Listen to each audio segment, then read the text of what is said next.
from there. Take me through with advice. Calling him to get me not nice. Come down from there, come down from there. Hands up when you come down.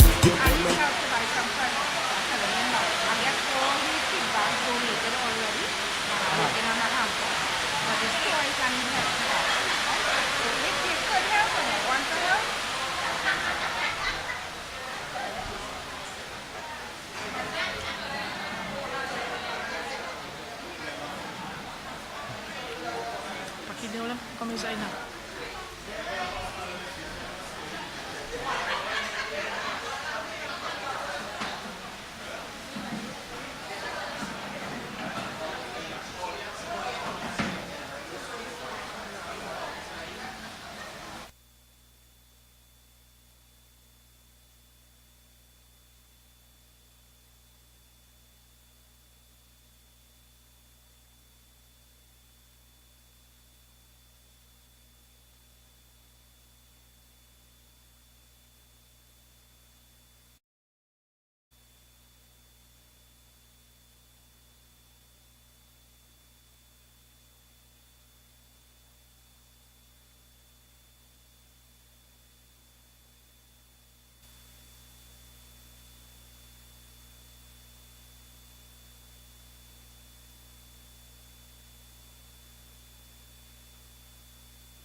Faris, come down, come down.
ask you all to remain standing as I invite Mr. Loma Rampasad, stalwart of the Tunapuna constituency, to lead us in a word and prayer.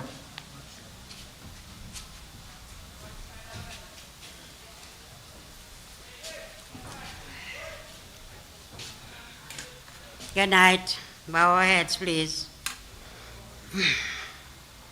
Name of the Father, Son, and Holy Ghost. Dear Father, I come before you just as I am, looking everyone here before you and our whole country, asking your goodness, peace, grace, mercies, and blessing. Asking you to bless us all spiritually, mentally, emotionally, physically, financially, and in good health in Jesus' almighty name. To protect us from all dangers, seen and unseen. Protect us from any injuries, any kind of trouble, anything that is not of you, any crime of thorn, evil, sickness, crime, disasters. Remove all doubt, suspicion, and savory thoughts and grudges from all our hearts and minds. Help us continue to pray and seek you more every day and night in Jesus Christ's almighty name. I thank you, Father, for your help and blessing you gave to each and every one of us in working together with Mr. Prakash Bharat and helping him retain his seat. I pray, ask, plead, and beseech you to help us continue to work together and help our leader, Kamla Prasad Bisesa, and our party, the UNC, become the next government of TNT. I pray for your guidance and protection to help us make it a safer, healthier, happier, brighter, better, most peaceful place under UNC government for us, our children, our grandchildren, and all our citizens' sake, in Jesus Christ's almighty name. Father, I pray, ask, and beseech you to keep us all safe and warm in your love and under your guidance and protection. Continue to give us all traveling mercies and bless our families and our homes to be in the order we left it. Cover us with your complete and continued guidance and protection, that wherever we go, whatever we're doing, wherever we gather, with whoever we gathered, whatever transport we are using, walking, doing church, engaged in any activities, I pray you surround us all with your love and care, that your guardian angels continue to watch over us and keep us safe.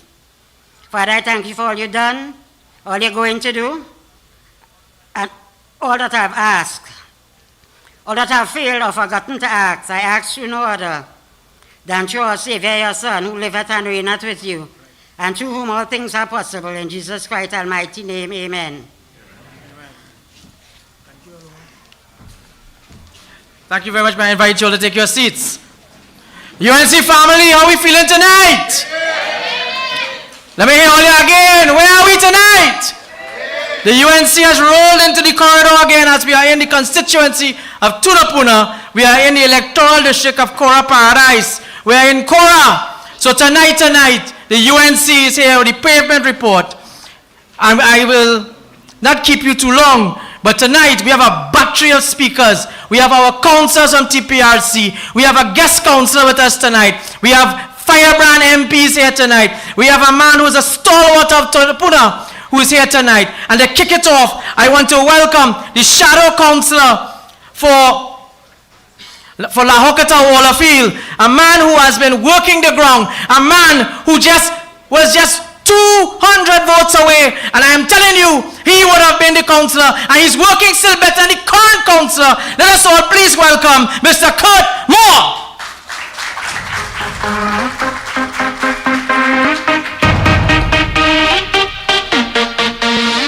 A pleasant good night and a special good night to our honorable political leader, Mrs. Kamla Prasad Bisesa, Deputy Political Leader, Ms. Jolene John, Honorable MP Richard Sicharan, Honorable Councillor Mr. Prakash Bharat, and to all at the head table seated, a pleasant good night to you all. And a pleasant good night to all our members, our UNC members, our hard-working members, friends and family, and LHE family, a pleasant good night to all. My name is Kurt Moore. I am the shadow councillor for Wallafield, La Hokata district. I have been living in La Hokata for approximately 33 years. I am a dedicated activist for the United National Congress in the La Hokata Talparo constituency.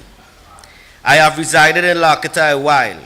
I have seen the best, I have seen the good, I have seen the bad, I have seen the ugly. La Hokata's best years was in 2010 to 2015, where we had infrastructure being built, our recreational grounds was being improved and being lit under the UNC government, led by our honorable leader, Mrs. Kamla Prasad Bisesa. We also had a pan tent built. Our pan tent was built with classrooms where you can go to class and also learn music, not just come and practice to play pan. We also had a UTT built right opposite across the highway to the front of Lakita, which raised the value of our community, also encouraged the youths to come and better and further their education. A lot of government-funded program was involved in that UTT, where youths used to come and do not have to pay a cent to do anything under the UNC government. And then up came 2015, when the PNM came into power, and Lakita went into hardship again, just as before 2010. Now, I don't know if it's the Balize juice or if it's the Shak that I shake. I don't know which one it is. But Lakita always had been a stronghold in the PNM party. Always. And I have observed by my observation that every stronghold in the PNM party always been a neglected community. And yet still we will come out and, I don't know why, I can't answer for the people, but that has been the case ever since, right?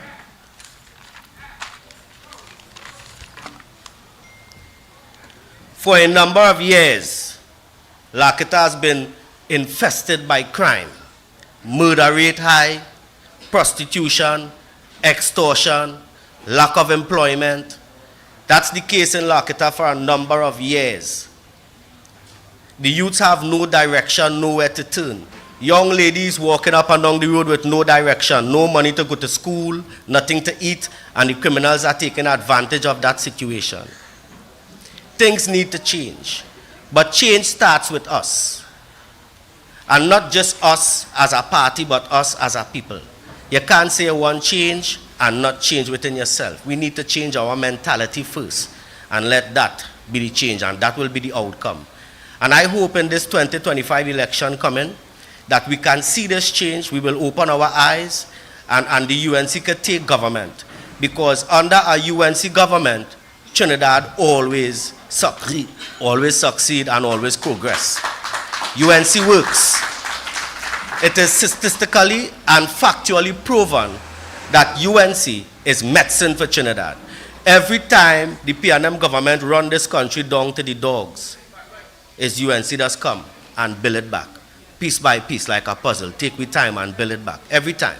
There once was a time in this country where one class of people could afford a vehicle. UNC came and changed that. By implementing laws, foreign use vehicles started to come to our country where the middle class and the lower class could afford a vehicle. There once was a time where our children used to fail common entrance. UNC changed that. They built more schools. So even though your child low, because we have late bloomers, sometimes a child going to primary school and they mightn't be catching it at that point in time, but they go on to a different school and they catch it there. They start to bloom from there. UNC gave us that chance. UNC always run to the rescue of this country. I lie? I ain't lying at all. It's a fact. UNC always run to the rescue of this country. Cost of living is high. Gas raising. The only thing low in this country is employment. That is the only thing that is low in this country. Employment. Everything else running high. Salary low, employment low, everything that is good, the scale is dropping. The country is on a verge of collapsing. The economy is falling apart. Why? We have a government with no solutions. A lie? A government with no solutions, no ideas, no compassion, no love. Not once, with all the murders going on in this country, I have seen the Prime Minister come and express compassion to the nation. Not once. We have to come together. Now is the time to come together and get rid of that government. We need to work and work hard, because hard work pays. Hard work pays. So we need to work hard. Together, we can, and get rid of this government. And we can only do it together. We can't study nothing else. The work is ahead of us. The Honorable Minister of Finance is laughing in Parliament as if the citizens is a joke. The citizens of Trinidad and Tobago is a joke to this government. They are only studying to fatten their pockets and love to tell us, tighten we belt, we in a recession. Well, my belt can't pull no more. You see how it is here? Next time I pull it, my back go break. I can't tighten my belt no more. Something have to be done. And UNC is the solution. Always been, always will be the solution. Now, I don't want to take too long, and I don't want to be too short. So, I just want to sing a song that I had for the party for you all, right? I could do that? Yeah. All right, nice. Take a look at this place. Tell me, do you see what's happening? Yeah. The choices we made, are we sure it was positive? Say action speaks louder than argument. Let's change this government. Now is the time to vote out the P&M and come together, my friends. Now is the time, each one teach one. UNC till the end. Enjoy you all night. You all have a wonderful night.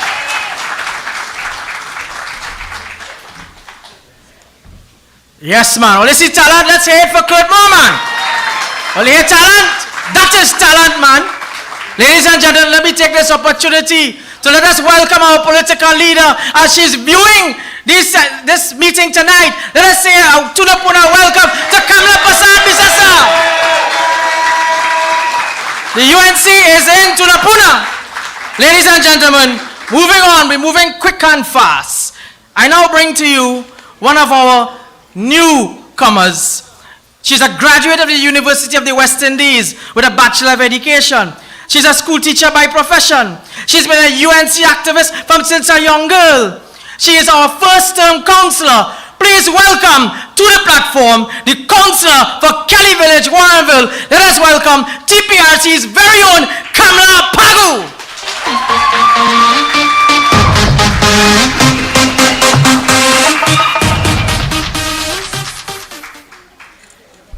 Good night to my political leader, the Honorable Mrs. Kamla Prasad Bisasa, members of Parliament, senators, councillors, activists, and my UNC family. Firstly, I would like to thank my leader for the opportunity to serve as councillor for the electoral district of Kelly Village, Warrenville. A strong woman with a vision for the people. Tonight, I stand before you deeply troubled by the lack of support and assistance this government has shown towards the burgesses of Kelly Village, Warrenville. The roads connecting us to the wider communities have deteriorated into deplorable conditions. They are filled with potholes, making daily commutes difficult. The pleas made by myself and our fellow UNC members of Parliament have fallen to deaf ears, leaving us stranded in our own communities. But it is not just the roads and drainage issues that plague us. The crime in Kelly Village, Warrenville, is now inside our homes, instilling fear and uncertainty among my burgesses. The absence of adequate law enforcement and support in these situations are leaving us vulnerable and helpless. Additionally, I am calling on the authorities to use the municipal police to assist with the escalating crime rates, ensuring the safety and security of our families. Where is the police post promised to us for Kelly Village, Warrenville? We are tired. We are frustrated. We need change. We need a government that cares. We need the UNC under the leadership of our very own Mrs. Kamla Prasad Bisasa. Kelly Village, Warrenville is in dire need of assistance.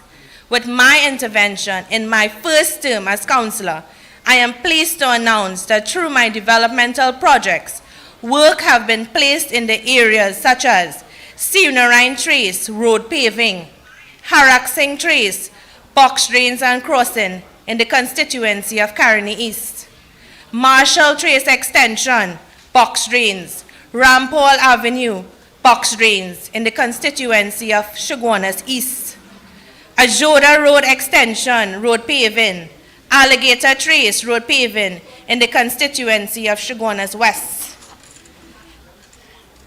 And these are just some of the projects that I have planned, and more to come, which will be public to the burgesses of Kelly Village, Warrenville. Today, I implore the Minister of Local Government and the authorities responsible to heed our distress call. It is time for action. It is time to prioritize the needs of the people. They need some sort of relief. We demand immediate attention on the Warren Road. This road desperately needs reconstruction and maintenance. A road that is used by many. Safe and accessible roads are not a luxury for our district, but a fundamental necessity for the community well-being. Let us get Warren Road fixed. Together, let us hold this wicked government accountable and work towards transforming our community, our country into a place worth living. Let us vote for the United National Congress in the next general election. Long live our dynamic party. Long live the United National Congress. Long live Kamla Prasad Bisasa. I thank you.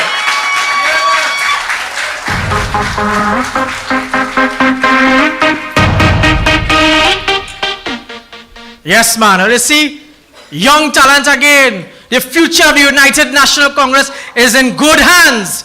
Let me take this opportunity. I would like to recognize our General Secretary, Mr. Peter Kanhai. I would like to also recognize our party organizer, MP for Kuva North, MP Ravi Ratiram.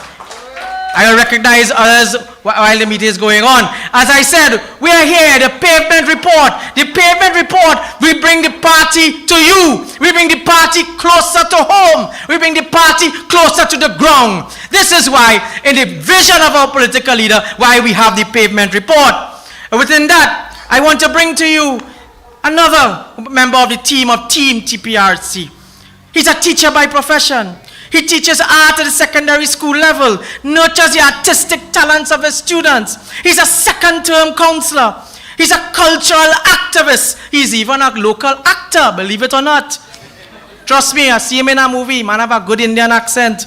Ladies and gentlemen, I want you all to welcome a hard-working counselor, the counselor for St. Augustine South, Piaco, St. Helena. Let us welcome Counselor Richard Rampasad. Should make you stronger. So my problems is like steroids, boy. I get my doses.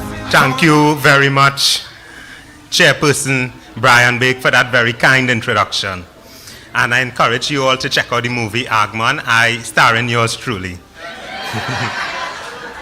Leader of the Opposition, the Honorable Kamla Prasad Bisasa, members of Parliament, councillors, and my fellow burgesses of the region, good evening. Today I stand before you not just as a councillor, but as a concerned advocate for the welfare of our citizenry and as our community as a whole, as we gather for this very crucial pavement report. Our nation faces pressing challenges that demand our collective attention and concerted efforts to find lasting solutions. I have found myself at a crossroad facing two critical issues that have long plagued my electoral district. One, the dire crime situation, and two, the crumbling state of our road and drainage infrastructure. In a world where safety and security are paramount, addressing the issue of crime is not just a policy decision, but a moral obligation. The safety and well-being of our communities are at stake, and it is incumbent upon us to take meaningful steps to protect our citizens and foster an environment where they can thrive without fear. In recognizing the gravity of this challenge, we understand that the time for action is now. To this end, I propose that a substantial allocation and release towards strengthening relevant resources, mainly our municipal police services, and implementing comprehensive strategies to combat crime effectively. Investing more in municipal police services is not merely a budgetary decision, but it's an investment in the safety and well-being of all of our citizens. It is about ensuring that our streets and communities are places where families can flourish, where businesses can thrive, where our youth can function without fear. Furthermore, the state of our drainage and road infrastructure is a reflection of our commitment to sustainable development and the overall quality of life. As councillors, we are acutely aware of the challenges our communities face daily due to inadequate drainage as well as road networks. Flooding disrupts lives, damages properties, and endangers our safety. Congested and poorly maintained roads result in lost time, lost productivity, and increased expenses. The time has come for decisive action, for a commitment to change that transcends rhetoric and enters the realm of reality. The dire state of our drainage and road infrastructure is a matter that touches every citizen, every commuter, and every business owner. Tonight, I make a call to the Minister of Local Government to allocate and release increased funding to address these critical issues and usher in a new era of better drainage systems and road infrastructure. Efficient transportation systems and reliable drainage networks are the lifeblood of our cities and towns, enabling economic growth, reducing congestion, and safeguarding against devastating impacts of floods. These items are a blueprint of progress and a testament on whether our government is dedicated to improving the lives of its citizens. Adequate funding for the development and maintenance of drain and road infrastructure is not a luxury, but a necessity. It is the foundation upon which we can build thriving communities, vibrant economies, and a higher quality of life for all citizens. For more than 4 years, I have been calling upon the Ministry of Works and Transport Drainage Division to provide the necessary infrastructural relief to my burgesses. We have collapsing retention walls, we have sinkhole developing at the Barcy Street Bridge, the Dry River Bridge, and the Macoya Extension Bridge, just to name a few. We also have an eroding river embankment along the Caroni River at Harris Street and surrounding tributaries. Tonight, I make a clarion call to the Minister of Finance to give the necessary budgetary allocation for these items. Also, from the local level, so that we can execute the necessary infrastructural and drainage work, be it the construction of box drain or the paving of secondary roads and water courses. The electoral district of St. Augustine, South Piarco, St. Helena continues to face serious repercussions of the dire crime situation as well as the dilapidated states of roads and drainage infrastructure. One can only hope that the government would exercise the necessary willpower to tackle these pressing concerns. Adequate funding for crime alleviation strategies and infrastructure development is not an option. It is, in fact, an imperative. The UNC's collective aspirations for a safer, more secure, and better connected community is what drives us together here tonight. Our voices, our concerns, and our hopes are the cornerstones upon which we will build a brighter future with our esteemed political party. Let us hope that this government will allocate the necessary funds to turn this vision of the UNC into a reality where our communities are resilient to the forces of nature and where our roads pave the way to progress.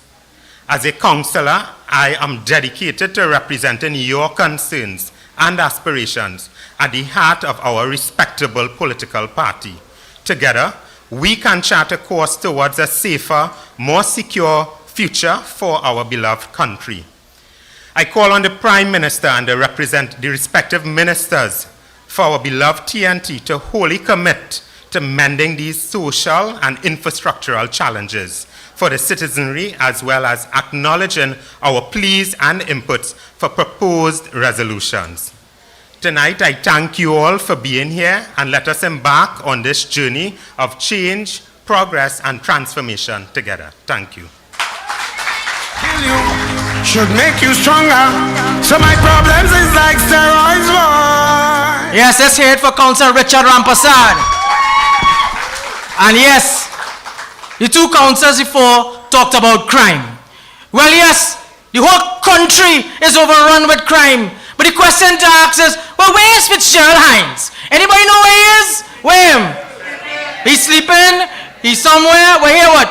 Hines, wherever he is, just stay there and resign because you ain't doing nothing. It's time to go. It's time the whole PNM to go. And it's time to return the United National Congress and Kamla Persad-Bissessar to government.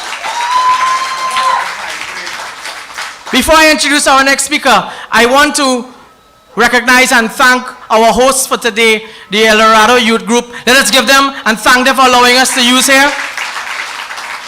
Our next speaker, as I told you all, we have a guest council speaker tonight. The UNC is a family, and we allow any member of our family within our doors to speak and wherever we are at. I first met this man in 2011 at the Sugar Industry Labor Welfare Committee. He's a senior public servant, and he took his public service to serving persons better at the head of a council. I want to welcome a gentleman I have the greatest amount of respect for, a man who has been working the area of Tunapuna. It is his second term in office. Let us give a Tunapuna welcome to the Council for Tunapuna, Mr. Richard Sukdeo.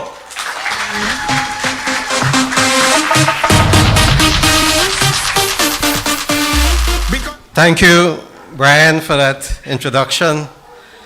Honorable political leader, Mrs. Kamla Persad-Bissessar, our hard-working DPL in this pavement report, Senator Jerlyn John, Karen East MP, Dr. Richard Sicharan, Senator David Naked in the back there, our guest, Mr. Jailal, my personal friend also, my councillors, colleagues, our online platform viewers, and the most important people here tonight, the people of Tunapuna. Put your hands together for yourself this evening. Good evening to all. Money is a problem, the PNM says. Because we in the local government, as representative, as councillors, we are struggling, we are grappling with the little funds that are being allocated onto us for our very important work. Each one of us, our councillors who would have spoken before, here in Tunapuna and in the Chaguanas Borough Corporation, we provide the basic services for our daily needs, the basic services of health, to make sure your environment, your community is clean. We try to provide the basic services of patching roads. And we do that with whatever little allocations, whatever finances that are given unto us. Hence the reason you would see that there is not much infrastructural development taking place, because that costs money. And the PNM, who controls the money, they are saying money is the problem. But the PNM government, they are not considering that what developments are needed to keep our districts up to standard. They are given the same allocations nearly every year and expect us to do more work that is necessary. That cannot happen. Imagine the allocation that was given to our Ministry of Rural Development and Local Government is $1.825 billion throughout Trinidad in our 14 corporations to do the work that are needed every day to provide the facilities for the residents. And the Ministry of National Security, our chairman just said, that ministry was given $6.912 billion compared to local ministry of $1.825 billion. And where is our Minister of National Security? Are you safer today? The allocation given to the Ministry of National Security, are you safer today than 5 years ago, 10 years ago? Because he has declared that his job is not to secure you, not to make you safe. in Trinidad and Tobago. Have never heard a more ridiculous statement than that from a minister of government. Where is he? Is he the water running minister? Is he the sleeping minister? It's time he should really go to sleep permanently and be replaced by someone in the future incoming government who will have the concerns of every resident in Trinidad and Tobago. Coming back to local government, there is something called the PSIP, the Public Service Investment Program. And you know what they do on a yearly basis, on an annual basis? What they give to each councillor? Approximately, I am sure it relates also to the Tunapuna Regional Corporation, as it relates to the Chaguanas Borough Corporation. They give us approximately $1.3 million, each councillor, right, to cover an electoral district. You know what I was able to do last year with that 1.3 million only? The amount of roads requests that I had for paving, the amount of box drain requests that I have to put box drain so that to alleviate flooding, that money that they had given to the councillor, that could have only done 1,000 feet of paving. You know what is 1,000 feet of paving? That is about, in front of your house, 50 foot wide, that is about 20 only.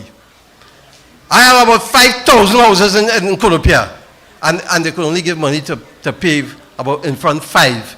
Imagine that. Box drain, they give us a small allocation. All I could do was about 800 foot of box drain. That is about 15 house front.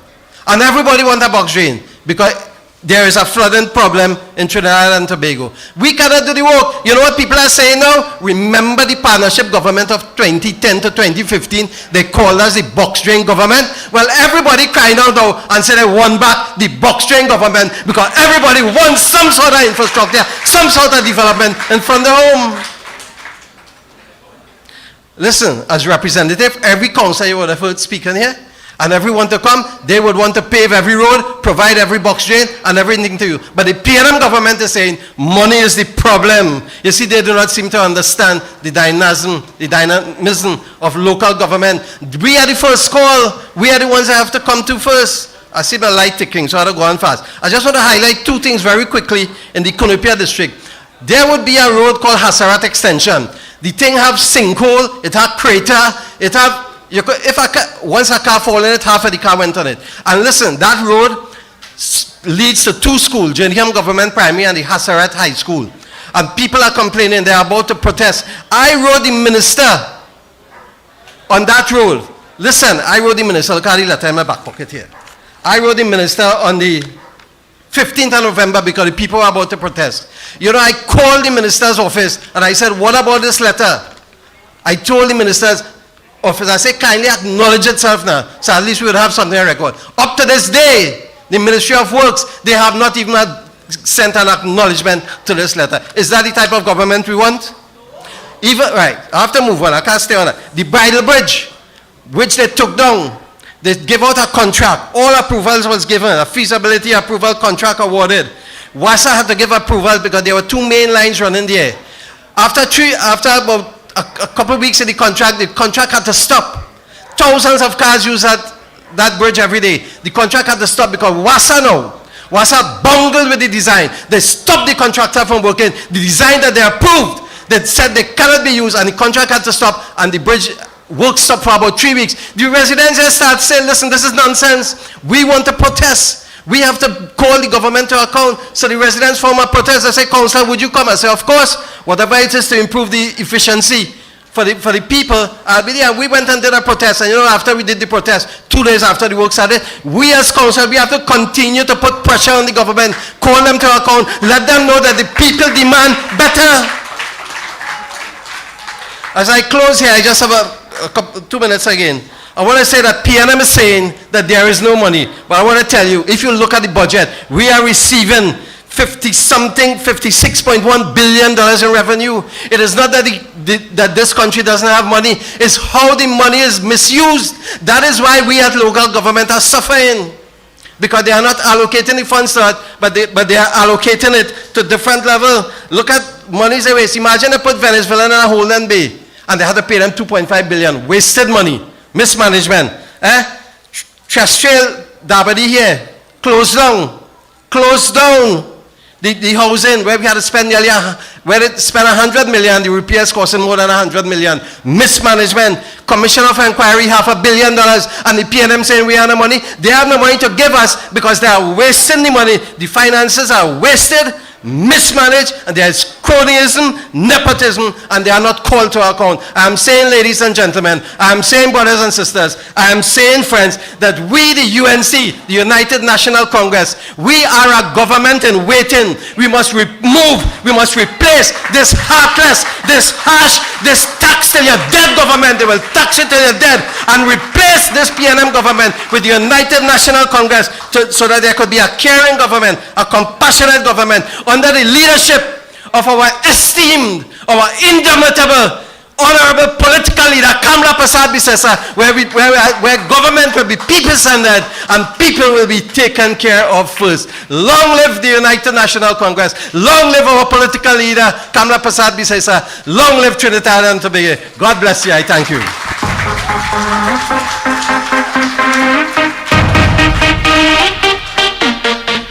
Yes, yes, yes. Well, you know the council say Hines should go and sleep permanently. But we know he means to go and sleep politically permanently. So he can go and resign, let him go and lime somewhere, go and rest his foot, cock up his foot and lime, let him go and do something. Let him politically go and sleep. Because he cannot do the work, he ain't doing the work. Get somebody else, and the people to do it is the United National Congress and Kamla Prasad Bisesa. All you agree with me? Tunapuna, you agree with me? So as I said, this is part of TPRC. So we have Tunapuna in the house, correct? Let me try this again. We have Tunapuna in the house, correct? Right, we have St. Joseph in the house, correct? We have St. Augustine in the house, correct? Right, I see we have Arima in the house tonight. We have W. Mera in the house tonight. I want to recognize the alderman for the Arima Borough Corporation, Ms. Vidya Mahaber. She came with her team. They are here tonight because the UNC is alive in Tunapuna. Well, we're moving on. Now, this councillor I'm a little biased towards because she's my councillor. But I just said because I made sure on election day I put my X by the UNC symbol for this person. She's completing her BSc in social work. This is her third time as a counselor. She's been an activist for 30 years, but she's looked like she's 16 years. Ladies and gentlemen, this is a very hard-working counselor. I speak none other than my counselor, the counselor for Valsay and St. Joseph. Let us all welcome Seema Ramsaran Augustine.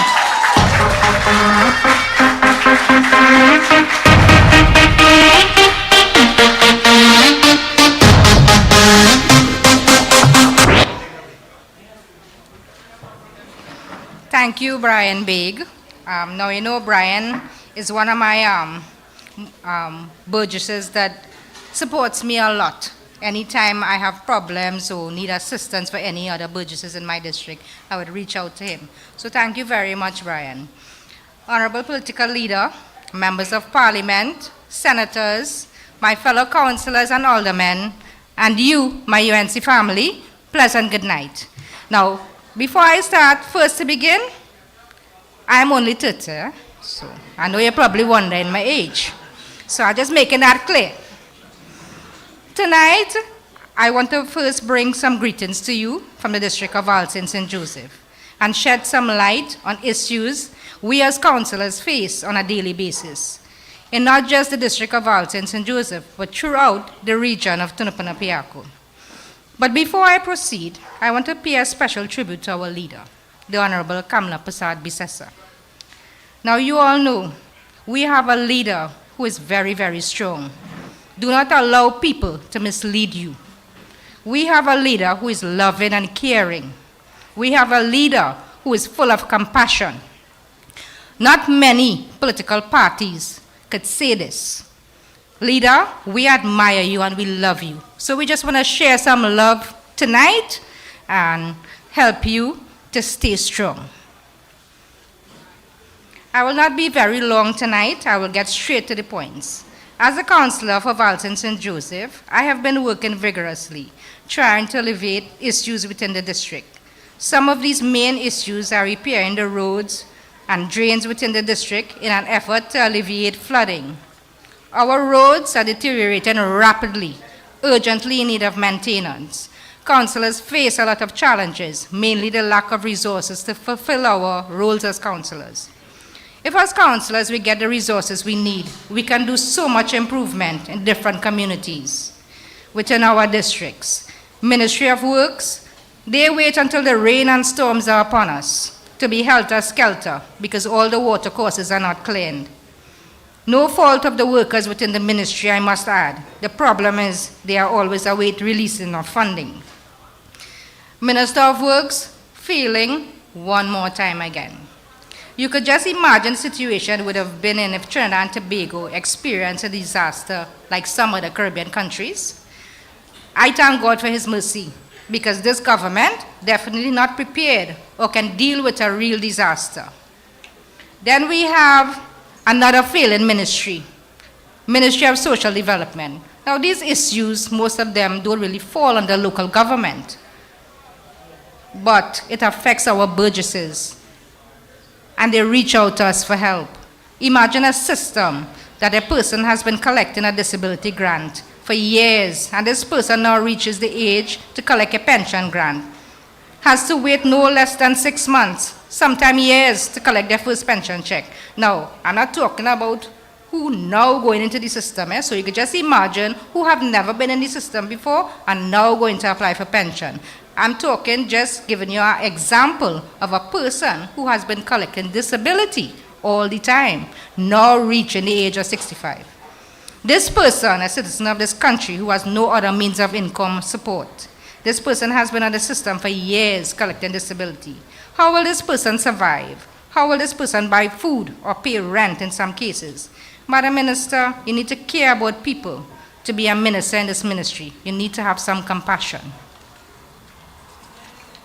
It is no secret that this PNM government has failed the people of Trinidad and Tobago, and they continue to fail every single day because they simply don't care of the people of Trinidad and Tobago, and they do not care to show that they don't care.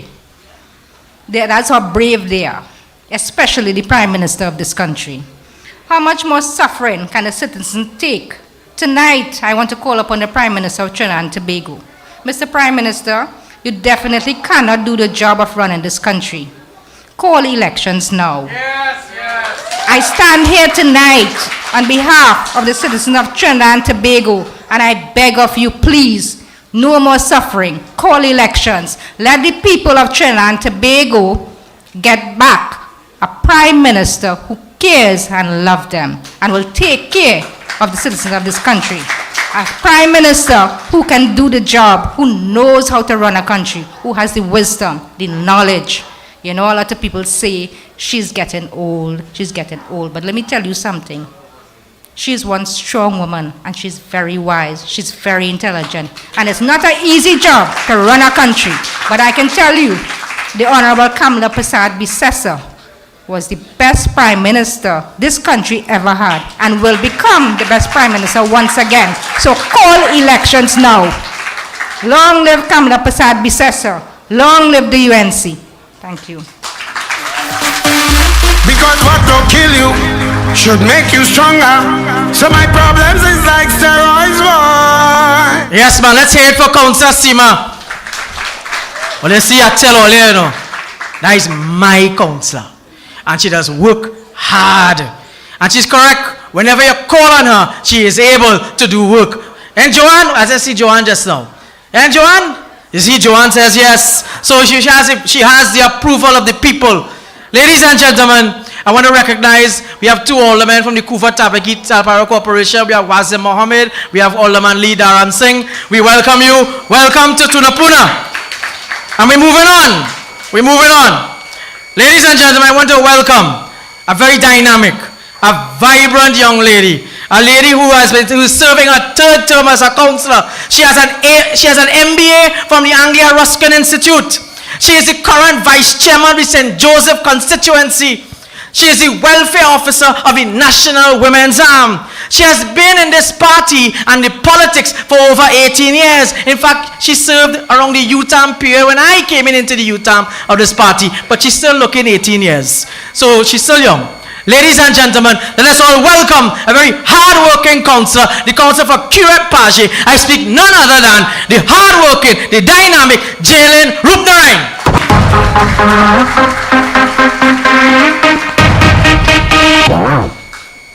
Thank you very much, Brian.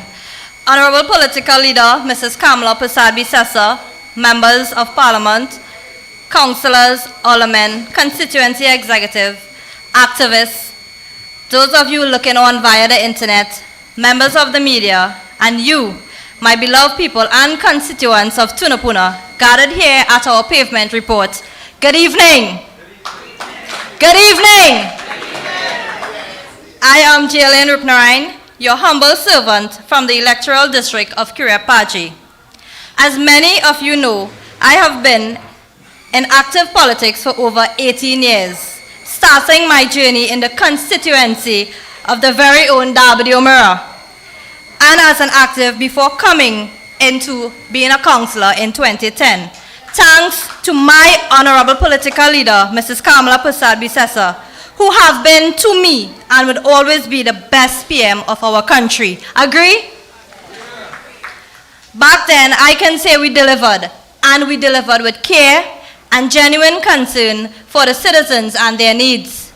We built and equipped schools, fire stations, police stations, highways, ECCE centers, hospitals, community centers, professional sporting venues, and I can go on. There was growth and development throughout the length and breadth of this country. 50,000 new jobs, small and medium-sized businesses flourished. Thousands of children benefited from an expanded school feeding program and exposure to the technological development via the laptop program. As a country, we were on the road to prosperity.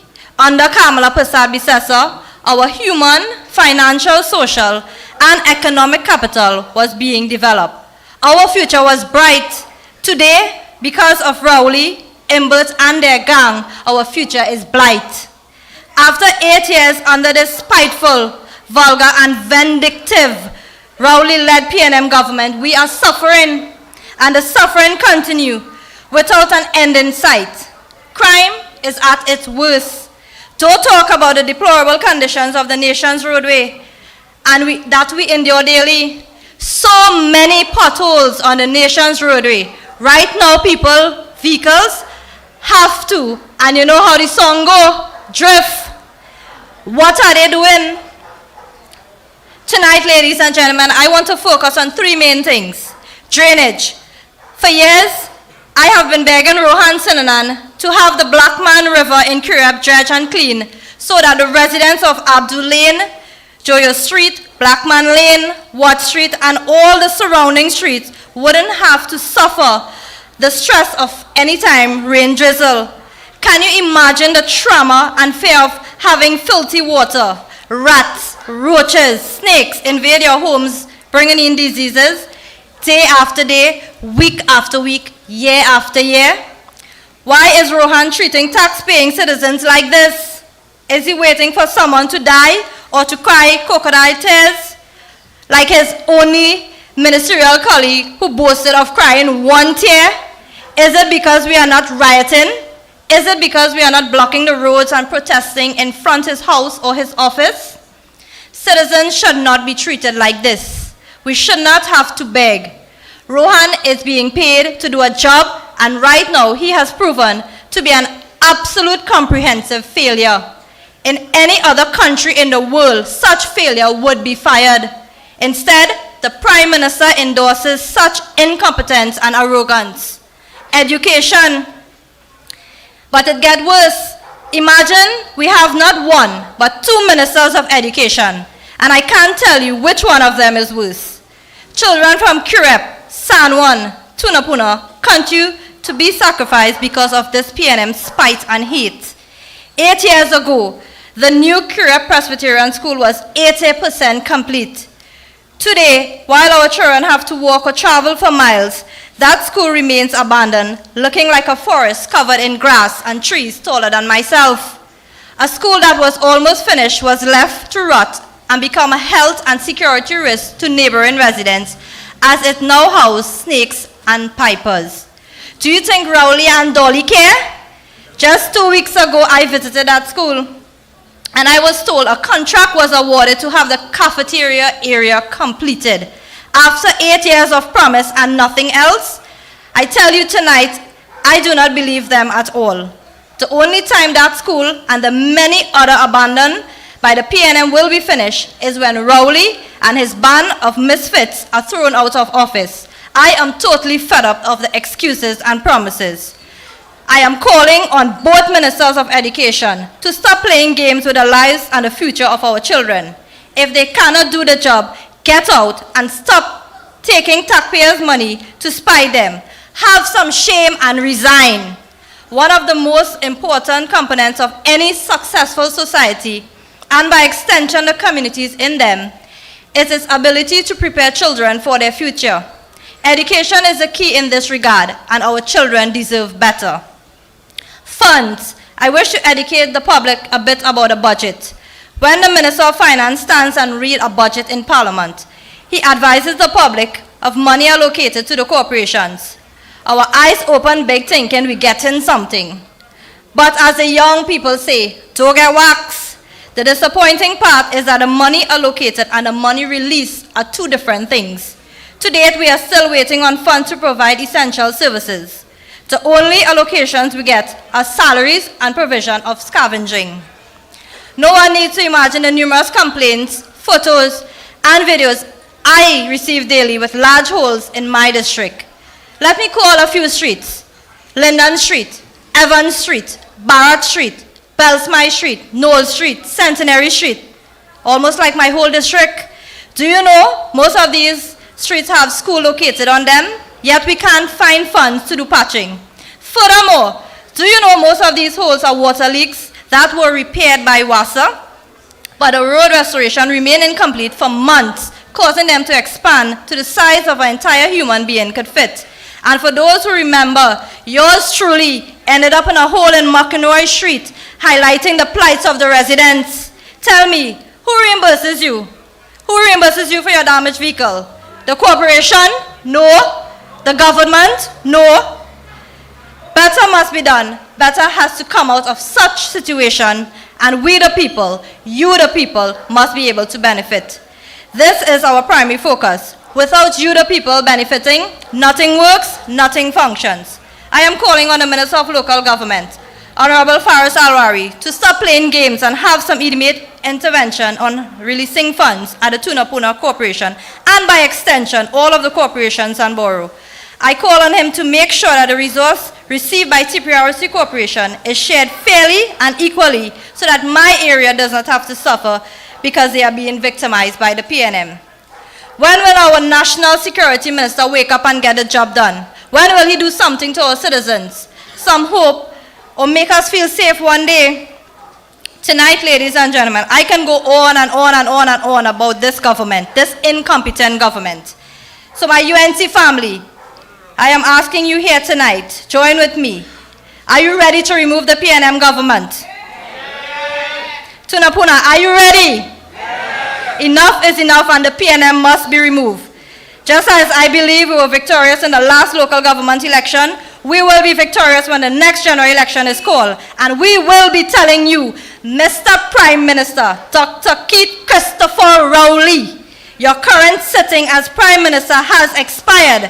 And allow me to introduce here tonight the Honorable Kamala Prasad Bisasa, who will be the next Prime Minister of Trinidad and Tobago and lead this country into good governance. I thank you and good night.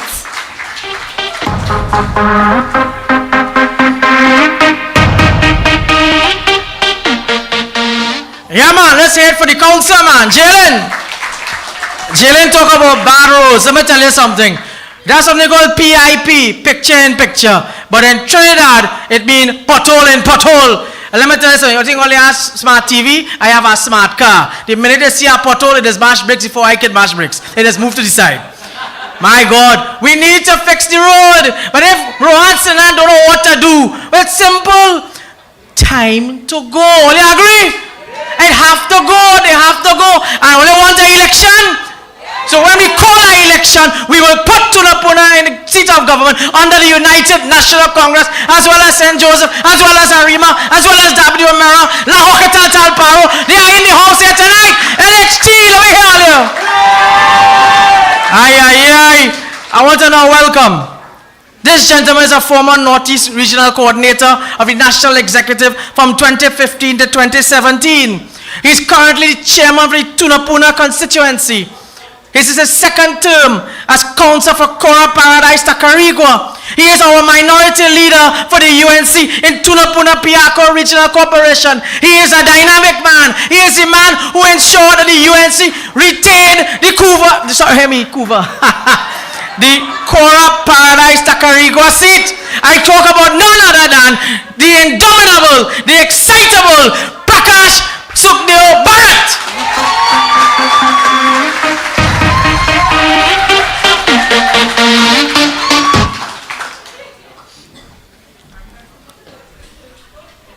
Thank you, Brian Big, our chairman for this evening. Give it up for Brian.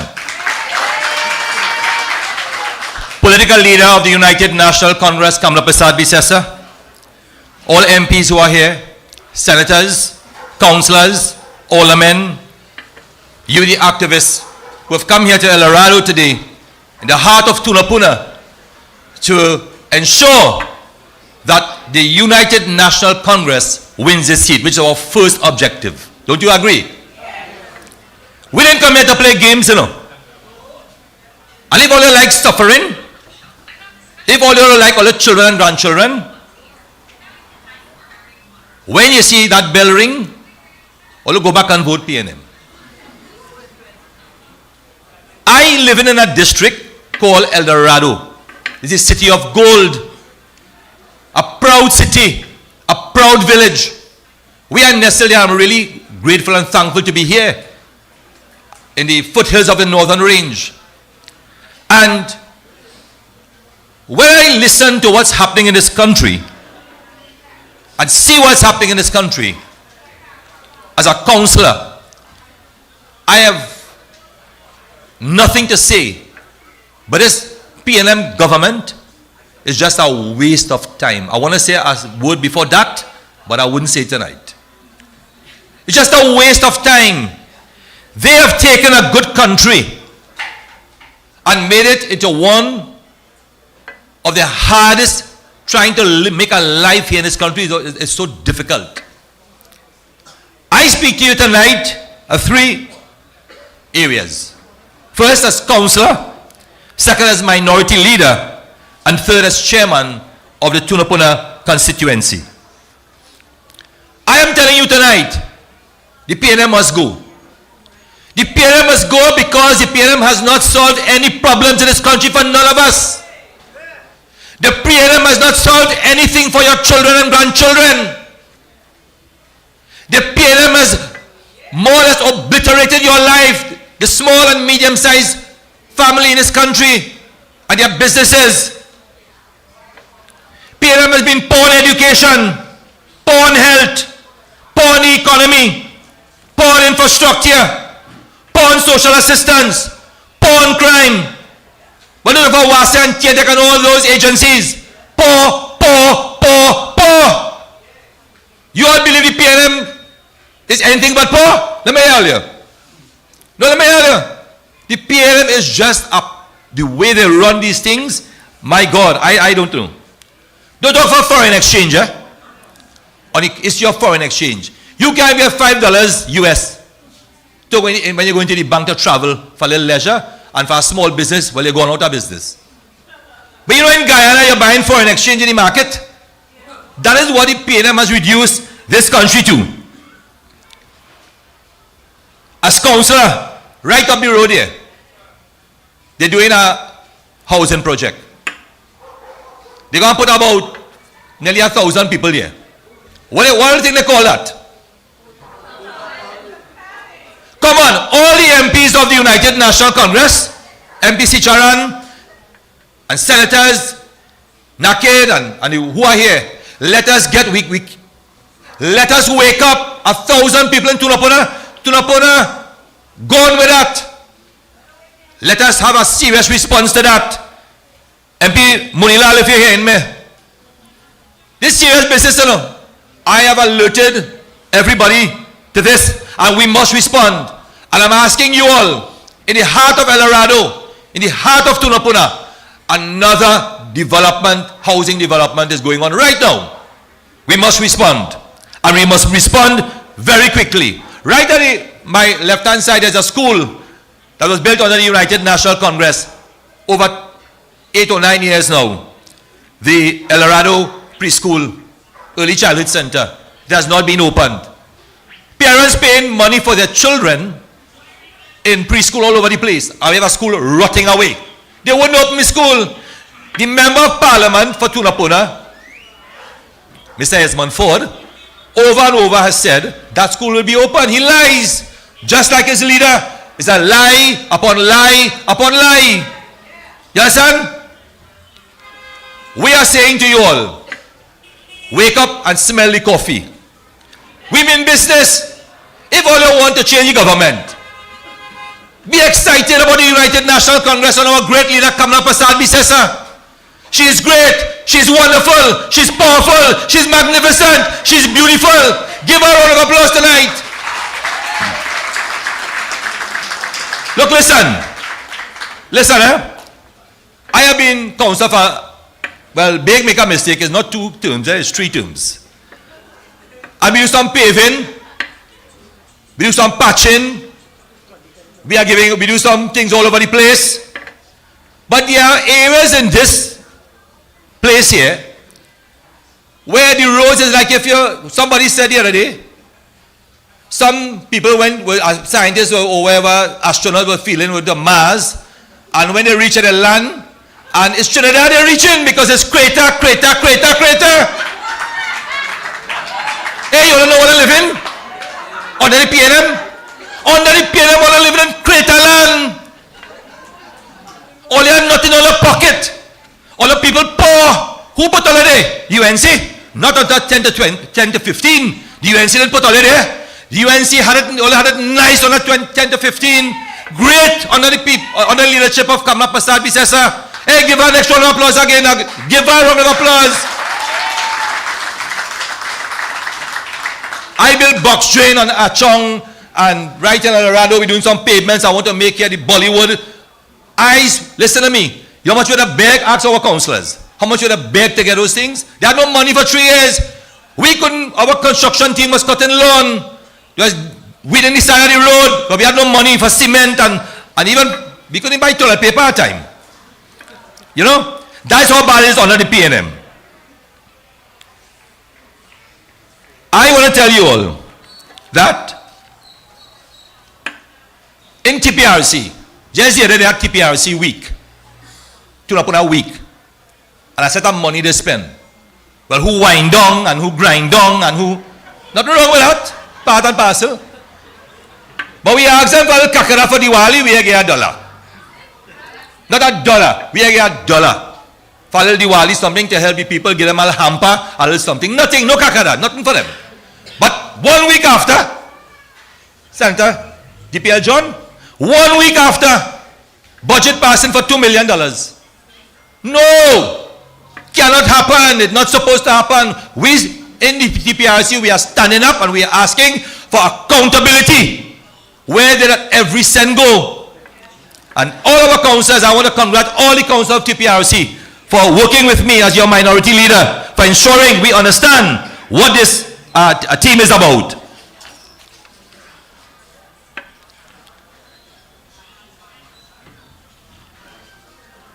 Here now. I want to tell you something. Do not forget what the PNM and the way they operate with education. Only remember the cotton scholarship. Who that affecting? Who that affecting? If you're going Hillview and you're going Naparima and you're going one of those schools. Chairman Jailal, Who that affecting? Do not forget when election bell ring, and it's just now, when it's just now. Do not forget the PNM on that. When they come say, hey, why you cut our scholarships? Why you cut gate?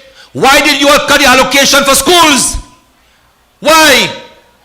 Tell them you remember that when you stain your finger and give them a Tobago. No seat for them. But I think they get one. Right? School violence. School violence. Every day somebody fighting, killing, stabbing.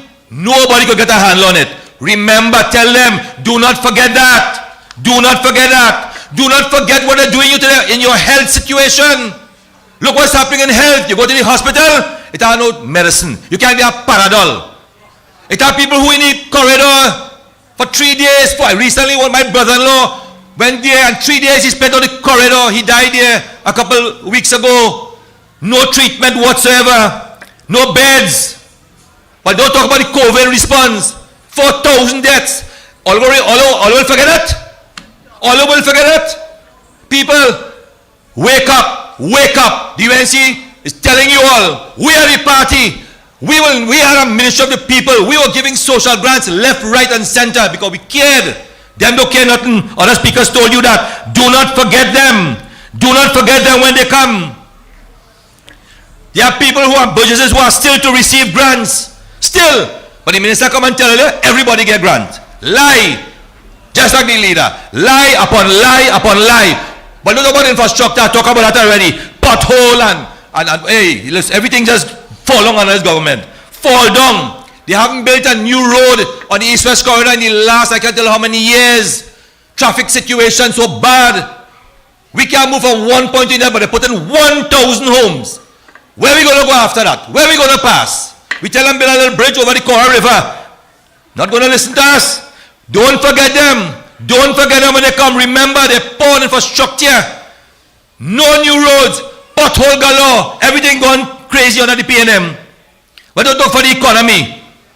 Job losses. Don't forget them when they come in. Your husband must have lost his job. Your sister, your brother, your aunt, your neighbor. Don't forget them. Let them know. Let them know, listen, I'm hurting, I'm in pain, I was feeling for my people. I'm in pain when young ladies come to me and say, hey, I have no bread on the table today. We have to respond. The PNM are responding. They're not responding. I am saying to you, don't forget them because you have lost your jobs. The man say, lie. All the workers in Petrochin, he closing down Petrochin, will not be closed down. Then they say, all gone. He lie. Forget those, forget them. Waste of time government. Forget them. Vote them out when they see they come. Year and a half. Get yourself in order. We are getting you in order. No foreign exchange in this country for the small and medium-sized business. I am saying to you all today, listen carefully to your heart.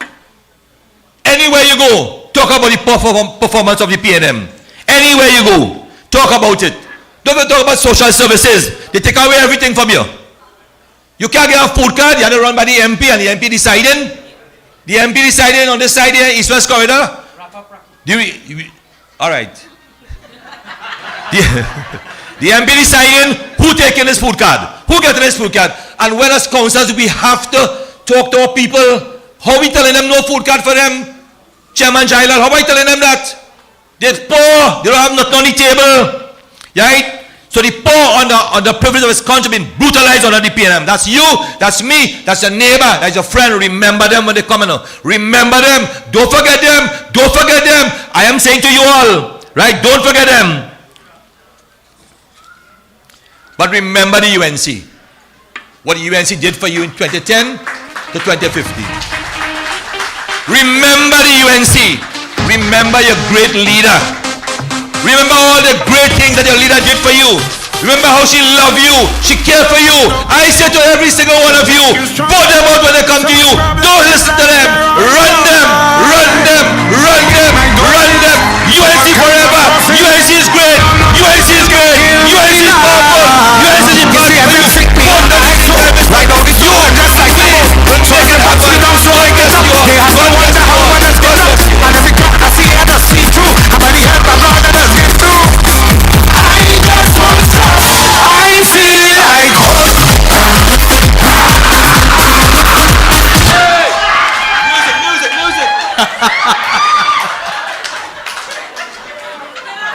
You see, I leave Pracky to say why he had 3 terms. You see why he had 3 terms? Alida, we planned that. Because in 2010 to 2013, he was councillor as well. My friends, let's say it for Prakash Bharat, chairman of the constituency. And we move on. I first met this man in 1998. That time I was a young fella, still young, in the politics with the party. He was chairman of the constituency of Tunapuna then. Then I met him in 2000. I met him in 2001. I met him in 2002. And the list goes on. This gentleman is the former chairman of Dec. This gentleman is a man, when you hear Tunapuna, you hear Hamlin Jailal. Ladies and gentlemen, he was a hard-working chairman appointed by our political leader, the Honorable Kamla Prasad Bisasa. Let us all welcome to speak to you all tonight, Mr. Hamlin Jailal, former chairman of the constituency.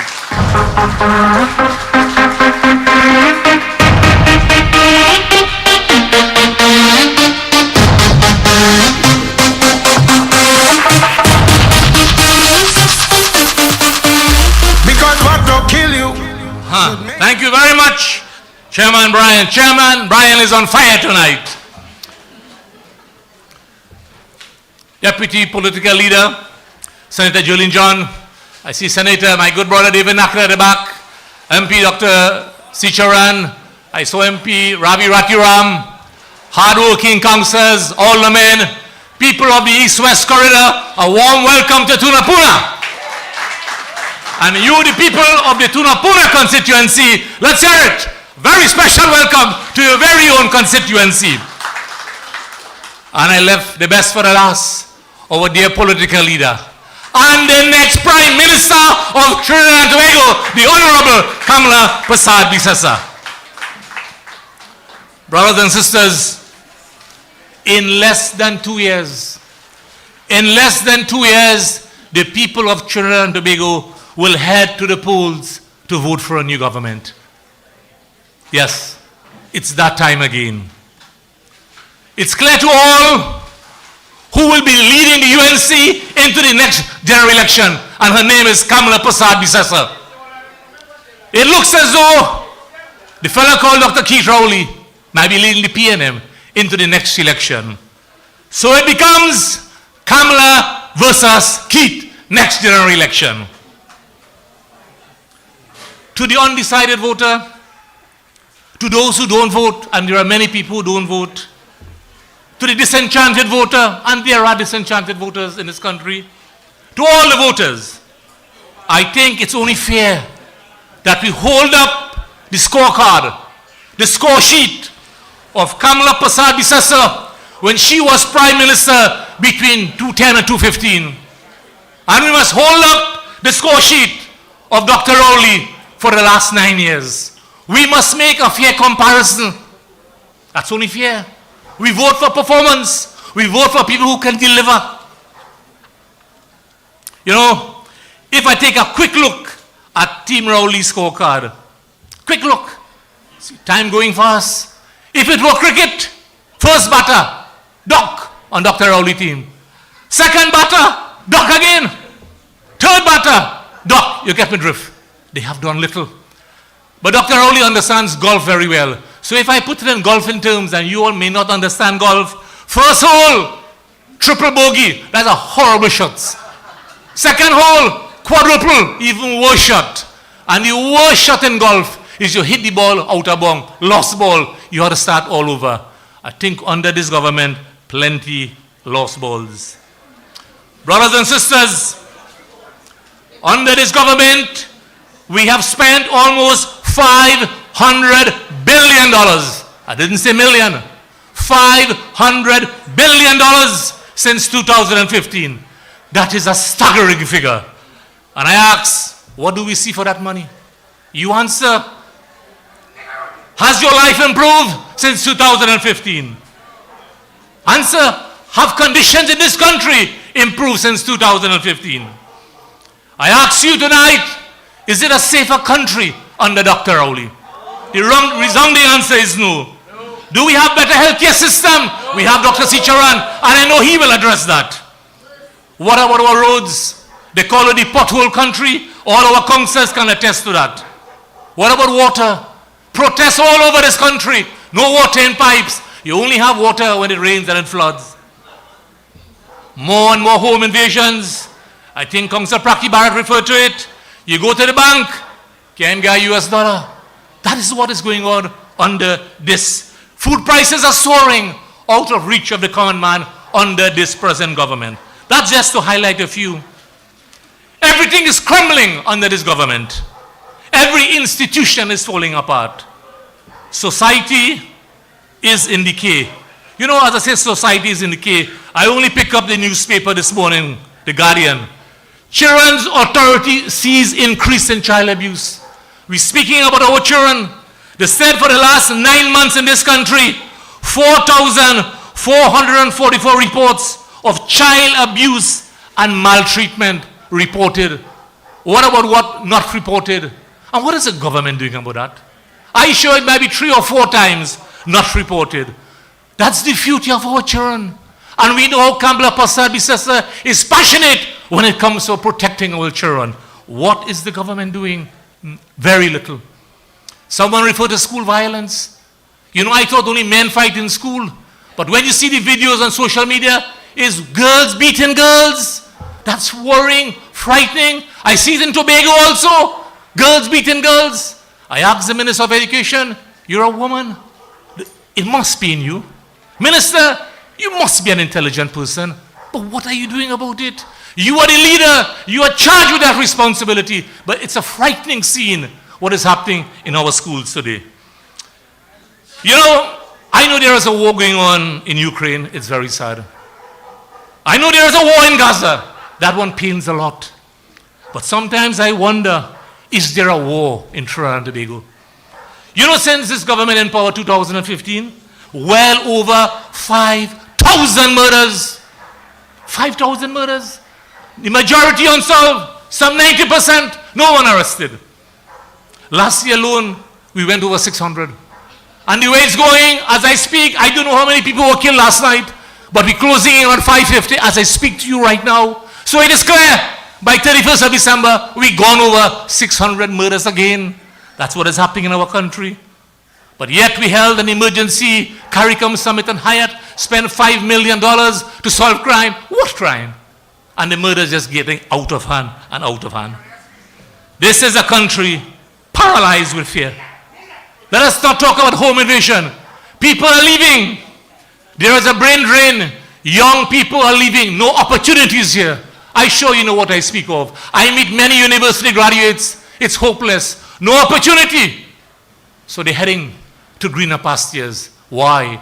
In this country, and Dr. Sicharan can attest to it, if it were in one field, when you were qualified as a doctor, a job is guaranteed. No longer under this government.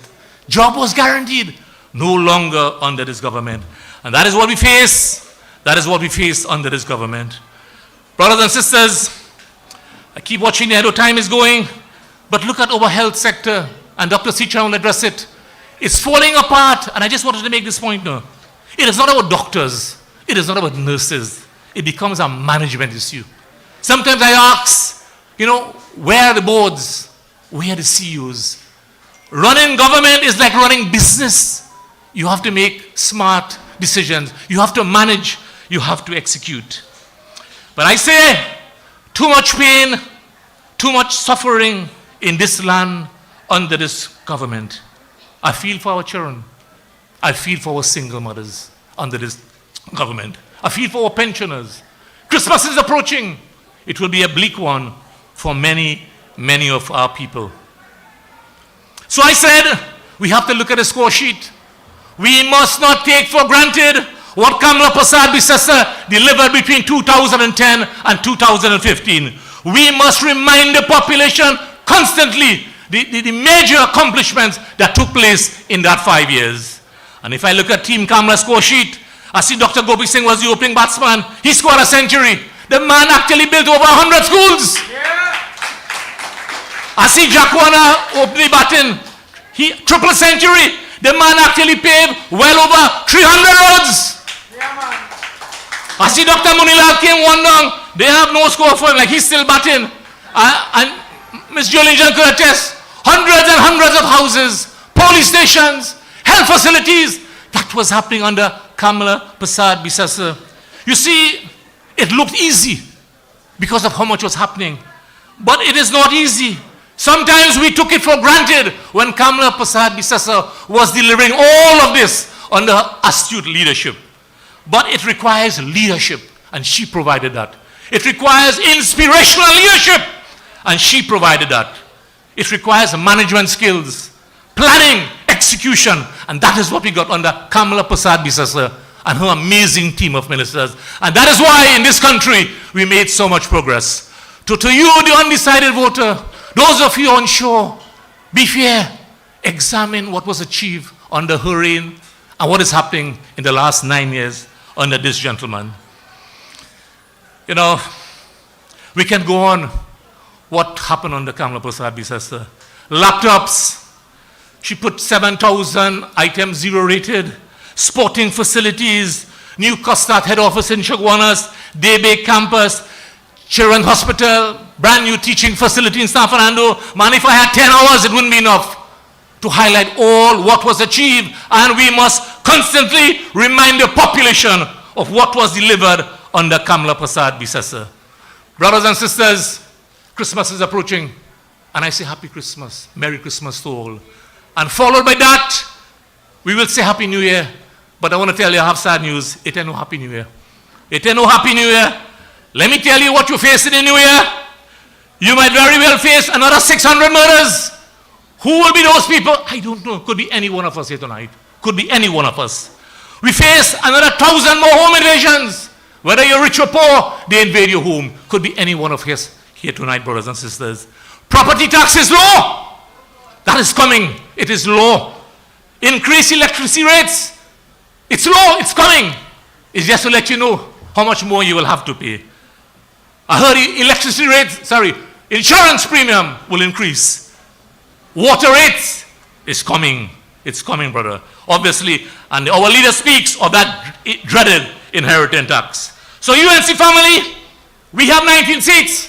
I feel we look good in St. Joseph, and we must bring up Tunapuna to ensure Kamla Prasad Bisasa becomes the next Prime Minister of Trinidad and Tobago.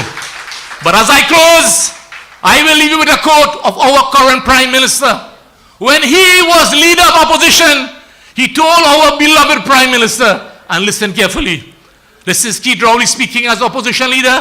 He said, anytime a government resorts to blaming the opposition for its failure to deliver on their mandate and their responsibilities to the people, it is a clear sign that they have accepted, that they have outlived their usefulness.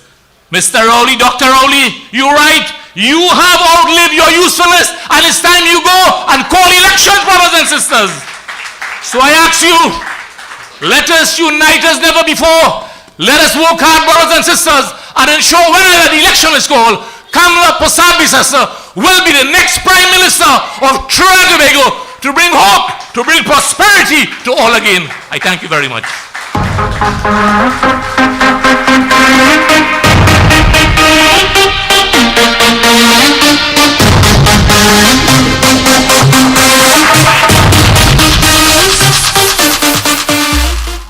Let's hear it from Mr. Hamlin Jailal again.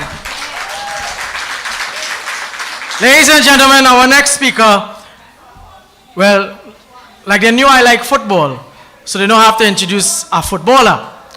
He's a former national captain for the Trinidad and Tobago national team. He has played with numerous of international clubs. It's so much, the list long, I can't mention all.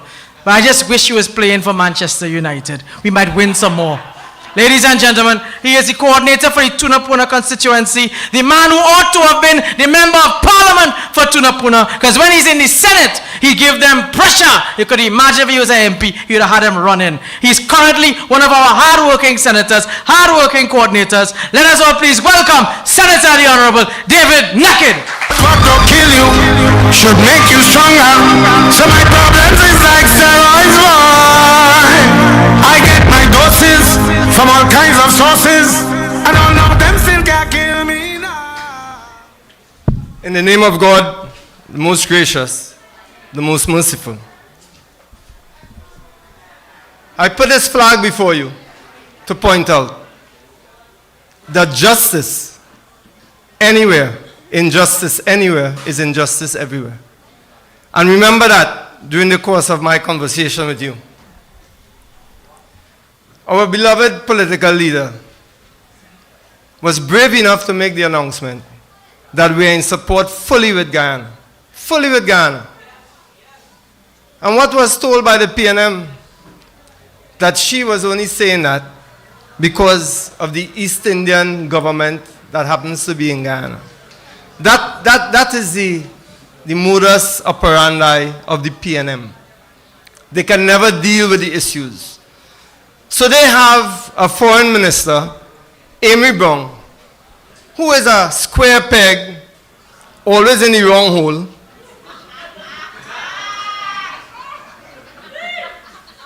And he never seems to understand that when it comes to international affairs, nothing is taken off of the table. And our political leader understands that. And that is why she made that statement. Because you cannot say, like they have said, the PNM, no negotiation, no mediation. You cannot say that in international affairs. Because you have to leave room for you to negotiate or mediate on behalf of Ghana. And that is a fact. And our political leader realized that. So you come from a position of strength, like her statement, and then you work. But the PNM sadly doesn't understand that. And now we are faced with a government who, not recognizing the injustice that Venezuela, and by the way, the reason I put that there, Venezuela, who happens to be firmly on the side of the Palestinians against the Zionist apartheid regime, how can that be so hypocritical that they recognize what is taking place in Gaza with the Palestinian people and then want to perpetrate that same occupation against our brothers and sisters down south? How is that possible? And that is why we say we are in support with the political leader's statement, our political leader, that we are with Guyana. So we go from the international, as my brother Hamdan Jailal always says, we go from the international to the local. Because everything comes back to us here. What do we have here? In Tunapuna exactly. I heard a lot of speakers mention the crime, Brother Hamdan Jailal mentioned the crime that took place 600. Let me be more specific. In 2022, in the North Central, which Tunapuna is now part of North Central, it used to be Northern Division, now it's North Central, Northeastern. In 2022, we had 44 murders in North Central. Tunapuna, St. Joseph, 44 murders. You know how many we have now in 2023? 68 murders. 68 murders. So when Brother Jalal makes the statement that we don't know who's the next one to get licked down, that is accurate. Tell me one time, have you seen the MP for Tunapuna? Ford. Not on board with Ford or on board with fraud. When have you seen him or his leader, Keith Christopher Rowley, who came to Tunapuna one time? And that was before elections in 2020. In 8 years now, he has come here one time, only to get the votes of the people of Tunapuna. Murders, serious indecency, serious aggravative crimes, criminal behavior, larceny has all gone up in Tunapuna. Did Keith Christopher only come one time? Not once. They had a community center meeting. He came for 5 or 10 minutes and that was it. So when our speakers talk about how urgent it is for us to win Tunapuna, we can't just shout to the highest heavens, yeah, we're going to win Tunapuna, we have to win Tunapuna. We have to understand how we want to win Tunapuna. We have to understand that we cannot be the same as the PNM to win Tunapuna. We cannot look at Tunapuna in isolation. El Dorado here, Ozanville here, Marcus, and we have to see injustice anywhere is injustice everywhere. So when that crime takes place in the zone, us who have it a little better in El Dorado, and you know what I mean if you're from Tunapuna, we cannot say, well, that happening in the zone, that happening among the gangs. They are our children too. They are your children too. And I know some of the mothers here sitting right before me. You care. You care, and you want the capacity and the facility to care about what is happening in the zone. 2 days ago, somebody ain't got licked down in Fairley Street. Again, every other day, somebody getting licked down. But they are our children. What are you going to say? Just leave them? They're part of a gang? That is the PNM. That is their narrative. Because they don't care. They are part of a gang. But what policies have you put for those same youth in 8, as Brother Jailal said, 9 years, to stop them from crime? How many times did you send Ford, who you could see in every funeral? All of them used to be happy with that. Every funeral you see in Ford. Every birthday party you see in Ford. He getting big and fat all the time. How many times you see him go and have a meeting with these same youths in the zone? They don't care. If you see Ford and Rowley and Hines, they're talking with who? Business chamber leaders. On where? The Eastern Main Road. They can't even go into the zone. But that is the zone. Where Jesus Christ went to? Jesus Christ went to who? The wealthy? He went to the sinners. He went to the poor. If you want to solve crime, who you going to? You don't go and make a deal with them. You go and talk to them. You go and present policies and programs to them. And that's what Kamla Prasad Bisasa did. You know how many programs Kamla Prasad Bisasa had running? MIC programs, Milad programs, TechVoc programs. Every year, UNC was graduating 6,000 disadvantaged youth from the communities that are underserved. 6,000. Nursing school, exactly, Brother Bey. You know how many the PNM has graduated in the last year? 400. 400 compared to 6,000 every year from Kamla Prasad Bisasa. Now that might sound neither here nor there, but let me give you an example. Under the UNC, the murder rate was what? 320. You know what's the difference to get that to 600? You had to be some kind of crazy incompetent with a country that has the resources we've had to be spending $6 billion, $7 billion a year on national security.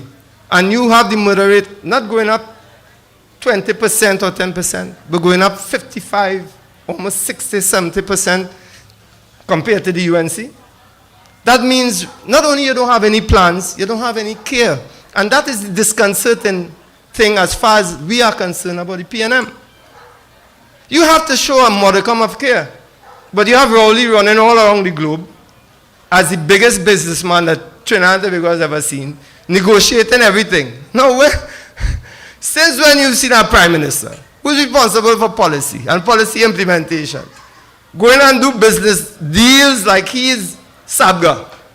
But better we put Sabga president or prime minister.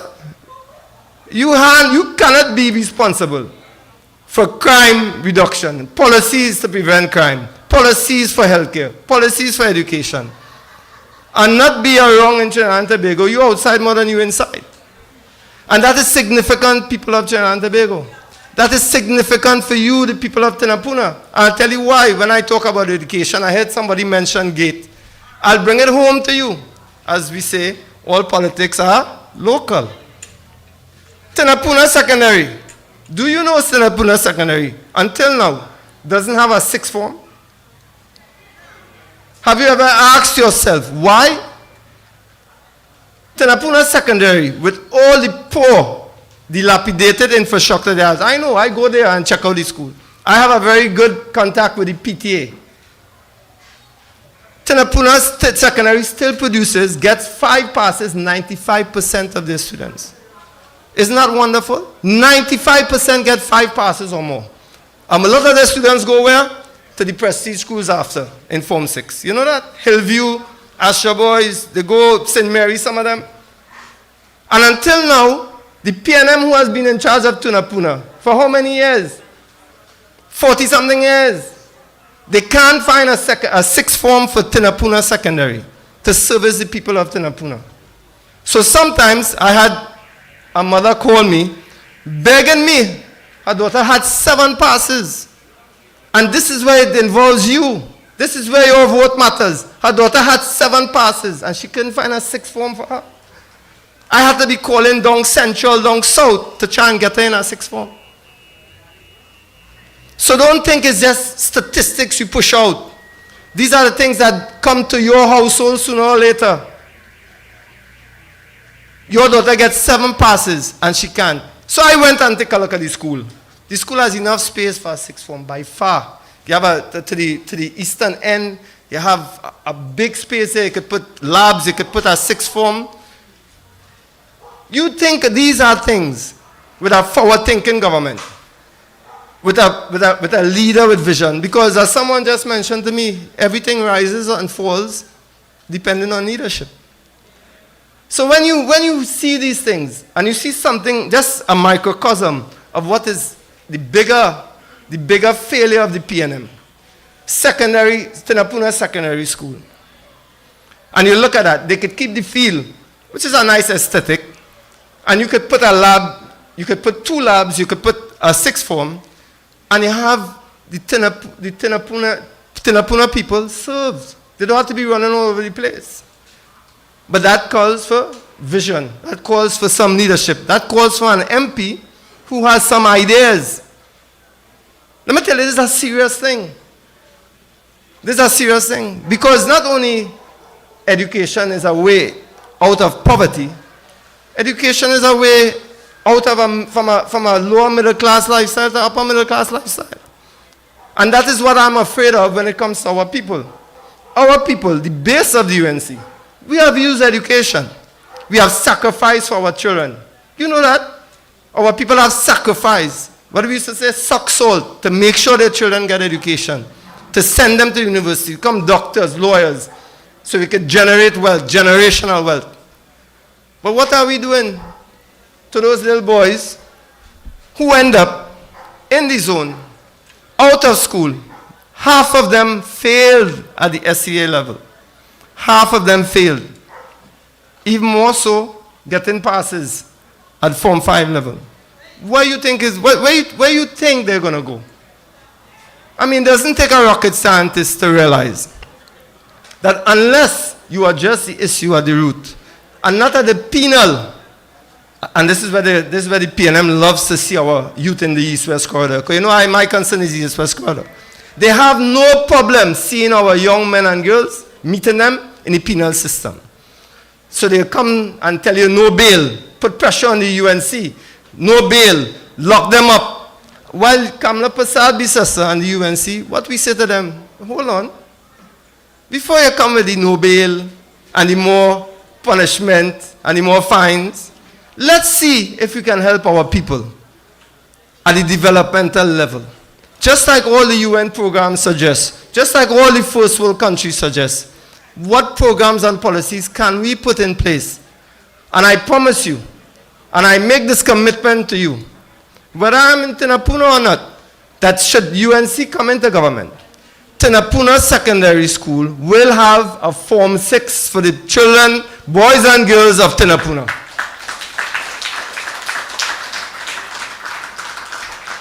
And we're going to revisit a lot of those schools around the country. A lot of those schools around the country, we're going to revisit them. St. Charles, a lot of them that have the capacity and the facilities to have 6th form school. And that is very important. We cannot have our children flailing. So as I wrap up, I'm glad I heard a lot of speakers talk on broader issues, but I wanted to give you an example, just one example, in your own community, of the crime, the education, and how important it is for us. While we talk in high tones and with lofty ideals, unless we double our efforts to make sure we get the people who did not vote for us, we go into those communities, among yourselves, among your friends and your family, and we get them to come out. Because, to be honest, unless we come and we vote for UNC, all the talk doesn't make sense. Unless we're in government to help you, we cannot. So when we look on the crimes, whether they be in Palestine, whether it be in Trinidad and Tobago, it might break our heart, but never let it break our spirit. We remain resolved to bring justice and equity for the people of Trinidad and Tobago, and we ask you to join us in that fight. from now until 2025 to make sure that the UNC returns to government. I thank you, people.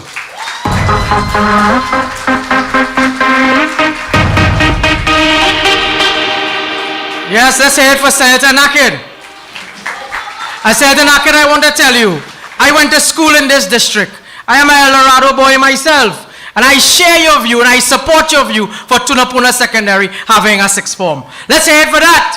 Ladies and gentlemen, moving on, I want to recognize the chairman of Sangre Grande Regional Corporation and members of council. I see we have Alderman from Kufa Corporation as well. Mr. Bandu, I saw him here as well.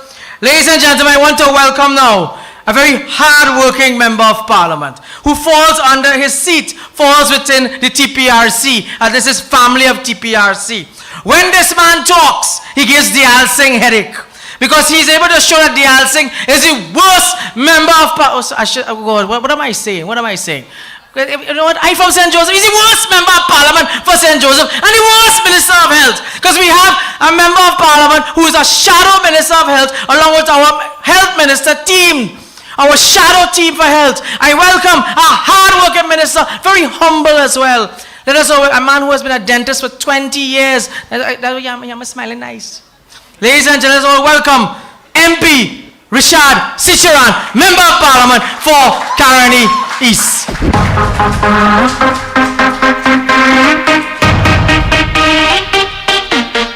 Thank you very much, Brian. Good night, everyone. Good night to my political leader and the next Prime Minister of Trinidad and Tobago, the Honorable Kamla Persad-Bissessar, Senior Counsel. Fellow members of Parliament and Senators, I see in the crowd we have the Member of Parliament for Kuva North, Ravi Ratiram.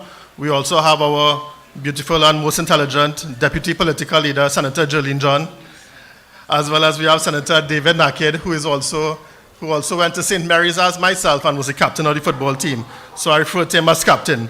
We have our local government representatives in the crowd, members from the Tunapuna Piarco Regional Corporation. We have a member from the Chaguanos Borough Corporation, as well as the Kuva Tabaki Talparo Regional Corporation, and all the men in the crowd as well.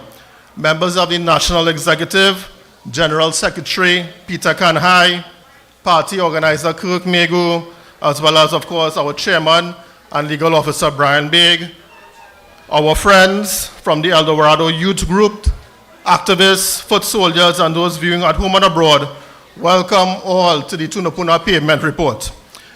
To begin, I'd like you all to give a round of applause to the magnificent contributions from all the previous speakers. They were truly phenomenal. And being a junior member of parliament myself, I would have to say that they were parliamentary worthy contributions. And I'd like to build tonight on the contribution from Councillor Prakash Bharat as well as Senator David Naked. And they spoke about policy and being policy driven, and ministers should have an idea of what they are doing. So I'd like to spend a few moments tonight to address those issues specifically with Minister Dayal Singh. So Minister Dayal Singh, speaking recently at a Diabetes Association symposium, lamented that diabetics were not changing their lifestyles and not taking their medications. And the week before, he accused the media of poisoning the population and failing to highlight the good work being done by the staff in the healthcare sector. And now, within the last week or two, Minister Dayal Singh is now asking pharmacists to take their oaths of office seriously and to uphold the laws of Trinidad and Tobago. And in the last instance, Minister Dayal Singh was referring to the many TTPS raids on pharmacies across Trinidad and Tobago. And many of those pharmacies that were raided were right here along the East-West corridor. We have dozens of pharmacies in the East-West corridor. And those pharmacies are now reeling from the stigma of Minister Dayal Singh has now placed on them. And many of these pharmacists feel insulted and belittled by the minister after they stood by their communities during COVID-19. Many of them remained open at the height of COVID-19, and to their detriment, they got sick, their staff got sick, and this was at a time before vaccines. So you see, my friends, the pharmacists went out of their way to serve their communities during COVID-19. And pharmacists are mostly in private practice, unlike nurses and doctors who in many instances work in the regional health authorities. But that does not give Minister Dayal Singh the right to insult and belittle these honest, hard-working citizens. In my humble opinion, he cast sinister aspersions on his fellow pharmacists. Minister Dayal Singh is also a pharmacist. In trying to stamp out unregistered drugs being sold in our local market, he has accused pharmacists of being unfaithful to their oath that they took to uphold the integrity of their profession. Never has a minister of health insulted an entire sector of healthcare workers. And tonight, with time permitting, I will delve into the circumstances around these comments and reveal to you the real culprit who has not taken his oath of office seriously. But to begin, I'd like to backtrack a bit. The last date that the House of Representatives met in session was the 1st of November, 2023. For over 1 month, 5 weeks, the House of Representatives has not convened. And what does this mean for the average citizen? Does this mean that the government is satisfied with our current laws and regulations? Are they satisfied that our laws are working for the citizens? Or are they perhaps outdated and they are working against the citizens of Trinidad and Tobago? You see, my friends, Parliament is where the members of Parliament on your behalf represent you. But we have not had access to the Parliament for over 5 weeks. And what does this mean? It means that there is no ability for your members of Parliament to question ministers on certain instances that may be going on in our national community. For example, we do not have access to questions on notice. We have no access to urgent questions. And we have no access to private members' motions. So there's no accountability for you, the citizens of Trinidad and Tobago. The government is currently working in secrecy. There's no legislative agenda. All the ministries are collapsing. Cars, impounded cars, are being burnt on government property. A nursing manager cannot get an ECG test for the last 2 years, and she's working in the hospital. What do you think that means for you and your family? No debates on the increase of electricity rates, no debates on the Revenue Authority. We are a nation under siege, my friends. Moving on to what many have asked me to address the health sector, I will just address one particular instance. We are currently in a crisis in the healthcare sector. I spoke to you about a nursing manager not being able to access an ECG for her heart. But we have poor leadership and poor and incompetent management in the healthcare sector, as Senator Naklik said. We have a minister, and I prefer to call him Do-Nothing Dayal Singh. And he prefers to criticize everyone for his own failures. A minister must lead by policies, and policies must be implemented via legislation. And his performance as a legislator has been lazy and without direction. He currently sits in an ivory tower around the Queen's Park Savannah. Hundreds of millions of dollars were spent to build the new administrative center for the Ministry of Health, but no ECG test for the nursing manager.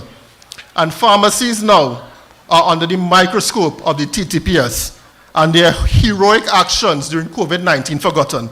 And pharmacists and their assistants, as I told you, risk their lives. We actually had an instance of one pharmacist in St. Helena that died during COVID-19 from COVID.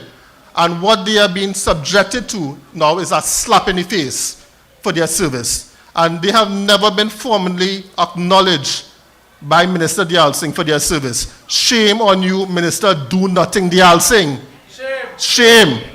The minister has recognized the Fantastic Four, Parasaram Hines, Abdul and Trotman. He has given bonuses to the doctors and nurses, but what have the pharmacists gotten?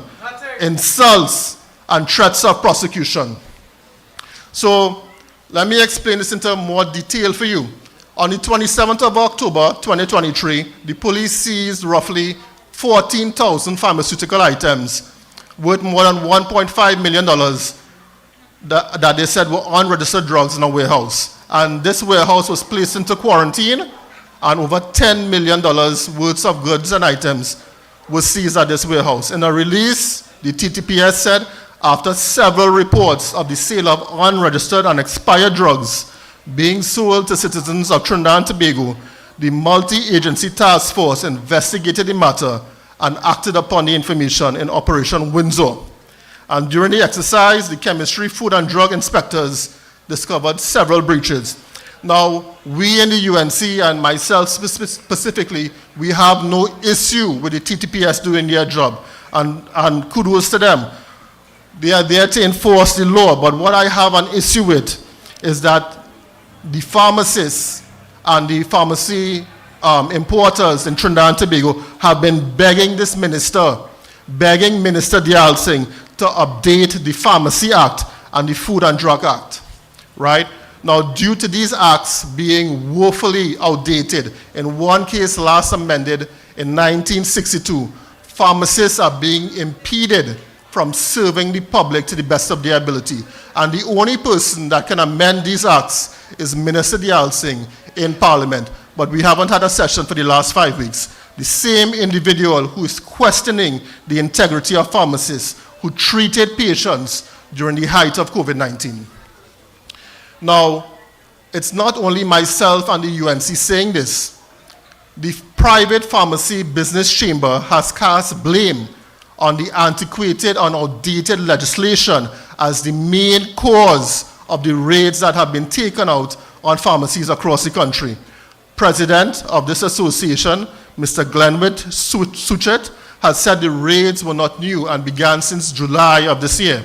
And his association has put out notices to all their pharmacies indicating to them which of the drugs the TTPS are deeming to be illegal. But many of these drugs, my friends, many of these drugs are over-the-counter drugs. And the issue here is that the packaging was not registered by the Ministry of Health due to the lengthy process of validation. Some of these drugs in question, according to Mrs. Suchet, are simply emergency of vitamin C, Caltrate, different sizes of the Vicks bottles, and topical ointments that are freely sold in the United States, Europe, and many other countries around the world. But here in Trinidad and Tobago, they are now illegal because of the length of time it takes to register a new drug or a new packaging of a drug in the Ministry of Health. And according to these pharmacists, all these drugs are fully registered by the United States Food and Drug Administration, and under no condition they as pharmacists would do anything to jeopardize the health and well-being of citizens of this country. And they state that the fault lies with Minister Dialsing, who has not been proactive in updating the laws that have caused these products to fall outside the boundary of law. They feel abandoned and they feel misrepresented by Minister Dialsing. And the Pharmacy Board Act, as I told you before, was last updated in 1962. And Minister Dialsing, despite all of our pleas, myself, Dr. Budu, Dr. Rai Ragbir, he has ignored our pleas to modernize these acts, including the Dental Act. So there's a lot of red tape that hampers the registration process for any individual or any company that wishes to import drugs. And these pharmacies now must face the brunt of the law because Minister Dialsing has not kept pace with these advancements. According to Mr. Suchet, it takes years now to register a new drug. And patients here in Trinidad and Tobago are being prescribed these drugs, and they are going to the pharmacy to get these drugs. The pharmacists are buying these drugs from importers and now being told that these drugs are illegal. And we have a dysfunctional drug advisory unit at the Chemistry, Food and Drug Division in the Ministry of Health.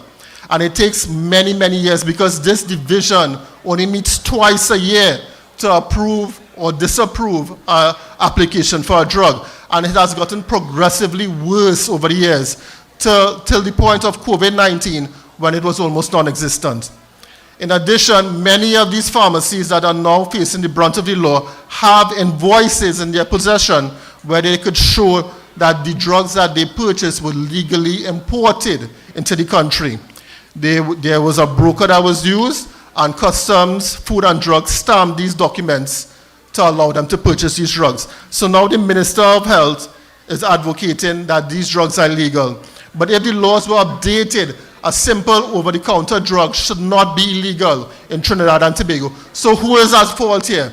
Minister Diyal Singh is at fault here.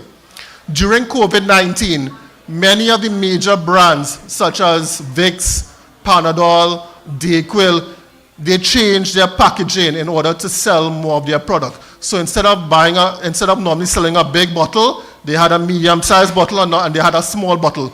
Now, here in Trinidad, the medium-sized bottle and the smaller bottle are now illegal because they have not been registered with the Ministry of Health. Nothing has changed in the formulation of these drugs. The Ministry of Health has simply not kept pace with the huge changes that are happening in the pharmacy industry. Laws need to be updated for the importation of over-the-counter drugs, as well as laws need to be updated for Customs and Excise Division to be able to seize unregistered drugs at our ports. But how can this be done if Parliament does not meet on a regular or consistent basis? Is the pharmacy owner's fault, or is it the onus on the Minister of Health to have the relevant legislation up to date? Minister Diyal Singh must use his office to update the legislation rather than labeling our pharmacists as being unethical and bringing their businesses into disrepute. And it does not end there. Former President of the Pharmacy Board, Andrew Rahman, has also spoken on this issue. And what he has said is that Minister Diyal Singh should spend his time beefing up Chemistry, Food and Drugs Division. He went on to say that many standalone pharmacies are barely surviving and have been targeted and harassed by the TTPS now under these latest raids, and that Minister Diyal Singh should spend his time hiring more staff at the Ministry of Health so that these new drugs could be registered. Human resources at the ministry is not adequate, and the task for funding is also a scarce resource. Hundreds of millions on a new administrative building for the Ministry of Health around Queen's Park, Savannah, but not enough staff to register drugs. So who will question the authenticity of Mucinex, of Robitussin, of Dayquil, of Vicks, of NyQuil? The problem lies with the Ministry of Health. The problem lies with this slothful Minister Diyal Singh. My friends, my leader has done so much for the health sector. She has built the Cuba Hospital. She has built the San Fernando Teaching Hospital. She has built the Academy of Nursing and Allied Health. She was building human capacity and people-centered development, not insulting health professionals and questioning their integrity. I wish to remind you that the quality of your lives was better under Kamla Persad-Bissessar. We owe it to ourselves, our families, and our children to take a stand against this Rowley administration. Kamla Persad-Bissessar is the strongest person that I know. Keep flying the flag of the United National Congress and rallying around our leader, Kamla Persad-Bissessar. Long live our great party. I thank you very much.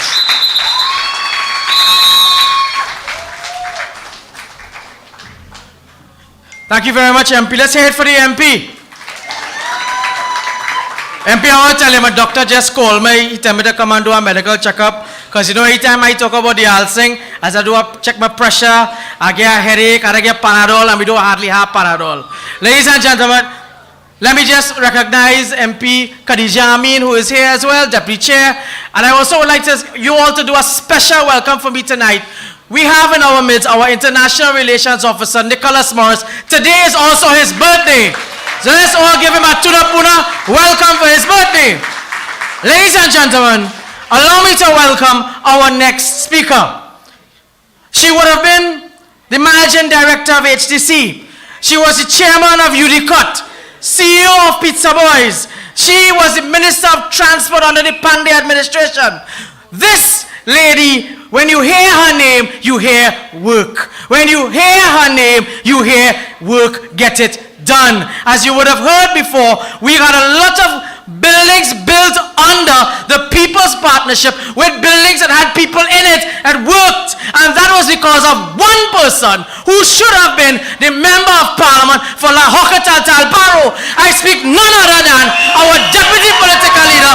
Let us all welcome the Honorable Geraldine John, Senator Geraldine John.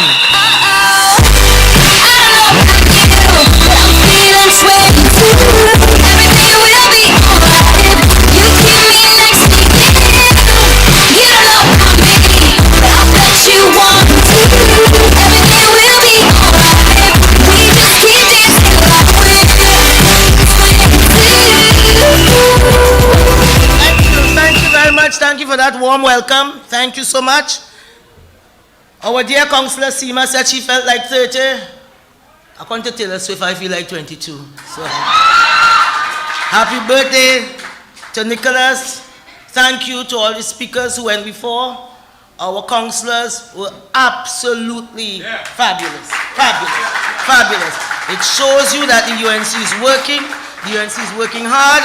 We have a great team of people who are just ready to take off when that time comes.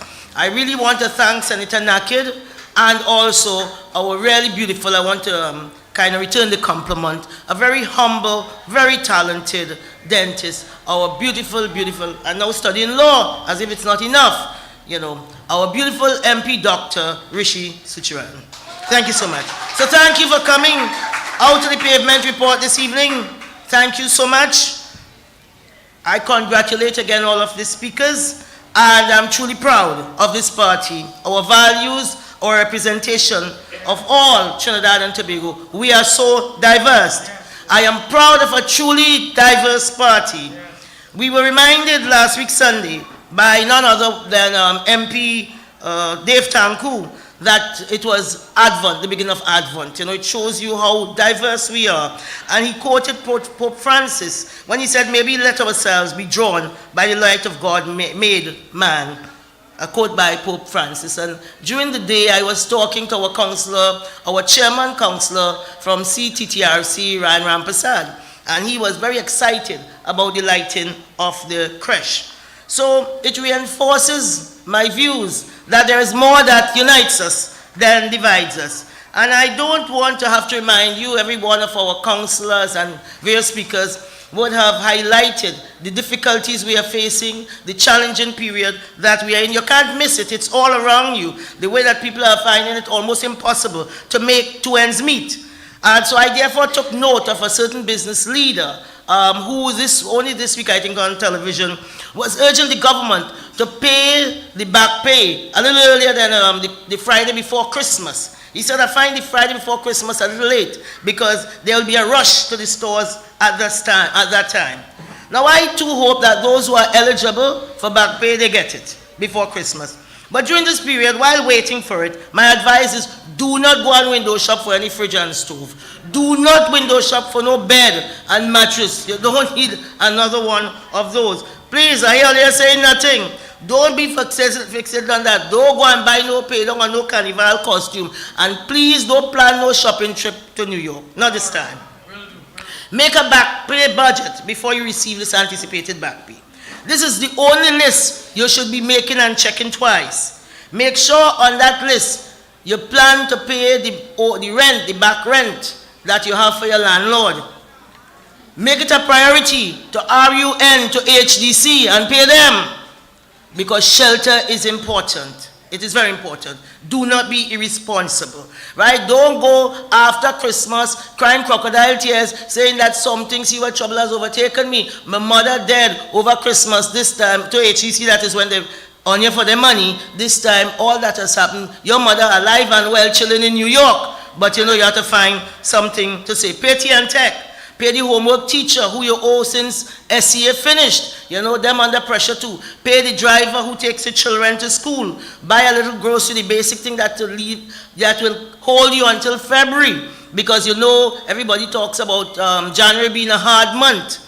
Because, you know, all the money go on for Christmas. And then leave a little something in the bank. I say this to say, give yourself a break from the unrelenting mental stress, anxiety, and frustration. Because when you're under this kind of stress, is when you find yourself making decisions that sometimes bring more grief. I forgot to acknowledge our former chairman of the Tunapuna constituency, the very successful businessman, Mr. Hamlin Jalal. And he made the point, with one of the points that I'm about to make. You see, I make the point in this month of Christmas where a significant number of households are headed by mothers, by women, single mothers, as many fathers have long abandoned the mission and moved on, leaving women to hold the strain while raising families, juggling multiple roles, as a result of which many children are left unprotected and unsupervised and at the mercy of predators. You see, from time to time, statistics against violence against children, the abuse of our children are published, but it appears as if the country is willing only to avert their eyes. Just this morning, the same report that our Honorable Chairman was referring to, I too saw that I had already written up my remarks for this evening, and it had to do with child abuse. And there it was that Akash was saying, we are getting no ease up with the issue of child abuse in Trinidad and Tobago. Now, this is a serious thing, you know. These are little children we are talking about. The children authority are saying children from 1 year to 13 years, big old hardback men meddling with them. And we have to really look at this as the crisis that it is.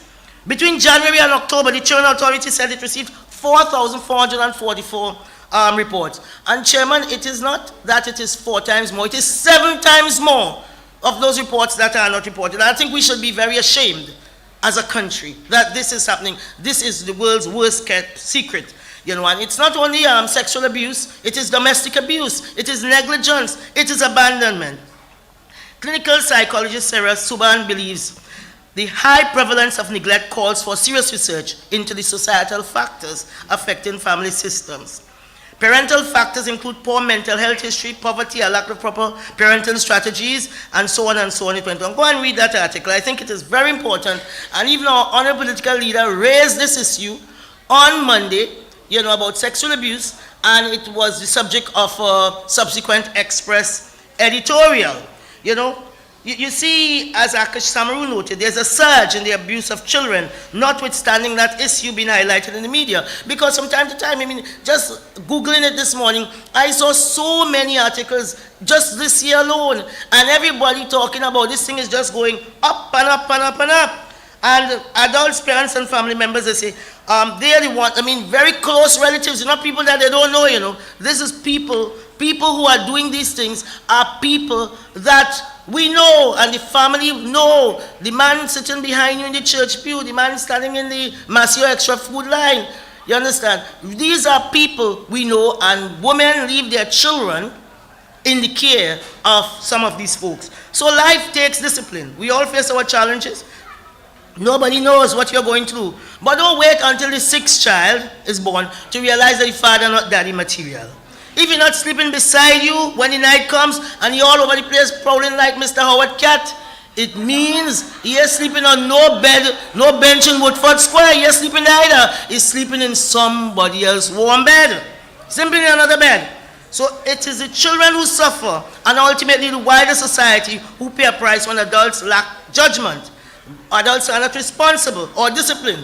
And there are many who behave like Lion King. They don't care whether the sun come up tomorrow. When you watch them, they tell them, Hakuna Matata, what happened? They just don't care. And then all this time, the Children Authority says an average of 1,395 reports of child sexual abuse were made to the Children Authority each year. And basically, as I said, it could be as high as 7 times more. The child psychologist said, in over 80% of sexual abuse cases, the victims are female. The authority has received reports about children less than 1 year old being abused, but the most frequent age group was 10 to 13. And they went on, 10 to 13. These are babies. These are babies, and these things happen without consent. So therefore, ladies and gentlemen, you cannot meet a man or woman, for that matter, in a carnival fete, or online, cooing and wooing, and next thing is, oh God, look at her face, there comes my next mistake. You know it's a mistake, but it's like somebody put a light on you, and you can't help yourself. And we need to stop. We can't be there calling up Earl Christopher's name and talking about, oh God, what are you doing? What are you doing? What are you doing? Charity begins at home. So you know it is your next mistake because you're always looking for love in all the wrong places. Pick up total stranger, bring Satan in your house with your children, and 10 minutes after, poor child calling him uncle, when in fact, it is a nightmare dressed as a daydream. I'm not being judgmental or standing on any soapbox, but if the cap fits, you are doing the wrong thing at a time when the country needs you to do the right thing, and you need to course correct. Taylor Swift said, better calm down. And I say, rest it. Give it a rest. It ain't gonna wash up, run away. It gonna be there when you look again. Relax. We are paying a high price for people who are irresponsible. This thing is starting no police station. This thing start in your house. We're all kind of people just buzzing about. And women are sitting down and give it a rest. Because when you're busy flexing and feeling yourself, thinking that your milkshake brings all the boys to the house. Your milkshake bringing all the boys to the yard. It's the children who ultimately suffer. Give it a rest. Give us a break. And stop enabling the conditions that ultimately serve to break down families, leaving children unprotected and vulnerable. Be damn disciplined and be focused. Look after your children. That is our primary responsibility. You see, when children have no direction, no adult supervision and guidance, because mother and father looking for love in all the wrong places. You're spending money that you should have invested in food or school shoes, going to party, listening to Usher, and feel as you singing about when you say, well, come here, baby, and let daddy show you what it feel like. I wanna make love in this club. Yes. In the club. Yes, let me say. I want, you know, I wanna make love in this club. Hey. In this club. Hey. In this club.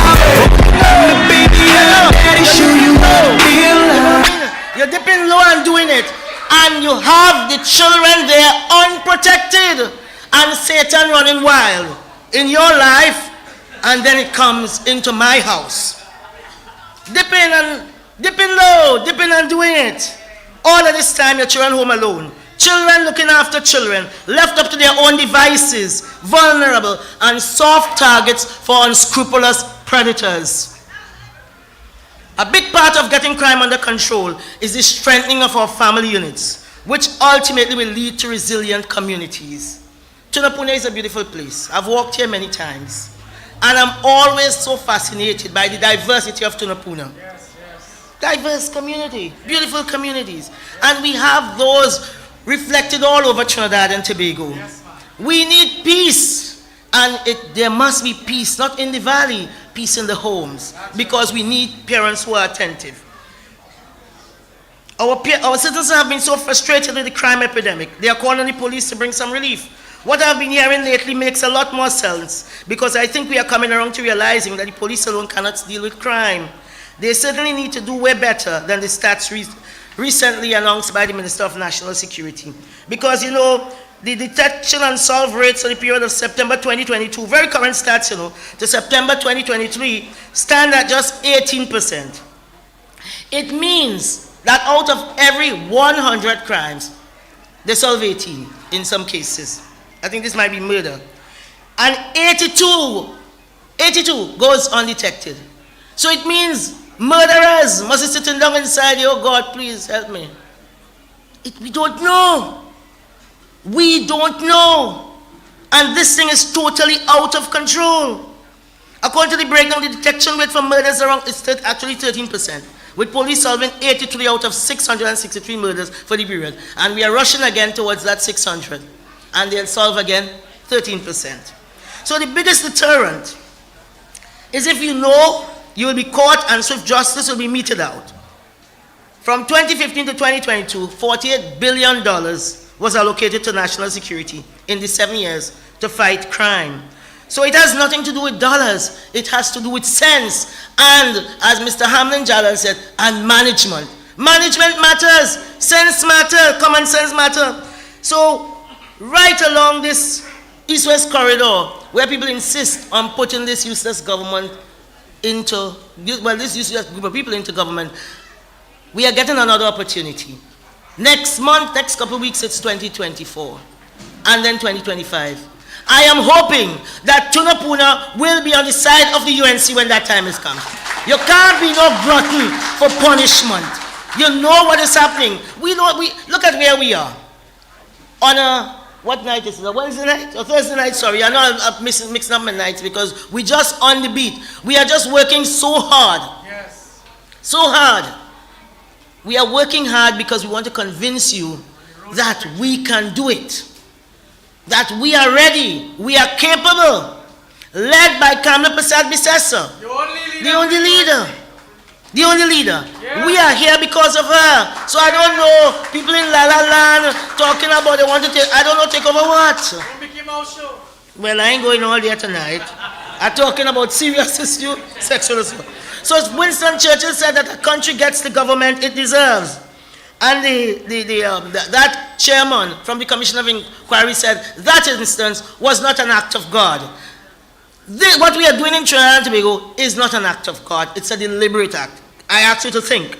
People meet me all over, telling me the UNC has to win. But the UNC cannot do it, cannot make the change we need by ourselves. We need you. We need all of you.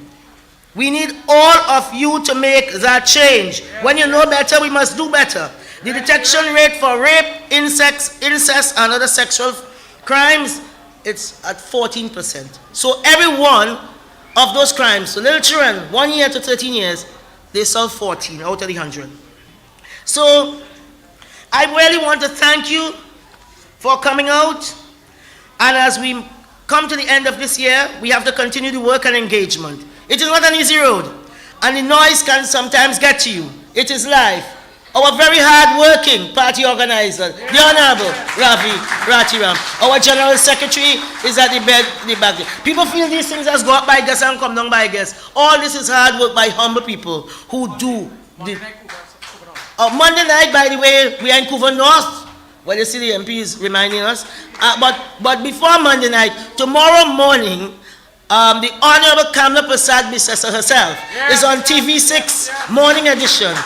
Get up early, brush your teeth, do your morning business, say prayers, and sit down in front of your TV and don't move. All right, go early, start from 6 o'clock. You're practicing for the election. That's what you're doing. So it's not an easy road, and the noise can sometimes get to you, but it is life. Be focused, knowing that another year of this PNM governance is untenable. While when you look at the wasteland this country has become, where it has been normalized for young girls to be raped and murdered, it is commonplace for 6 years old to be murdered in their bed, for 9 years old playing joyfully in a field to be gunned down. That is normal.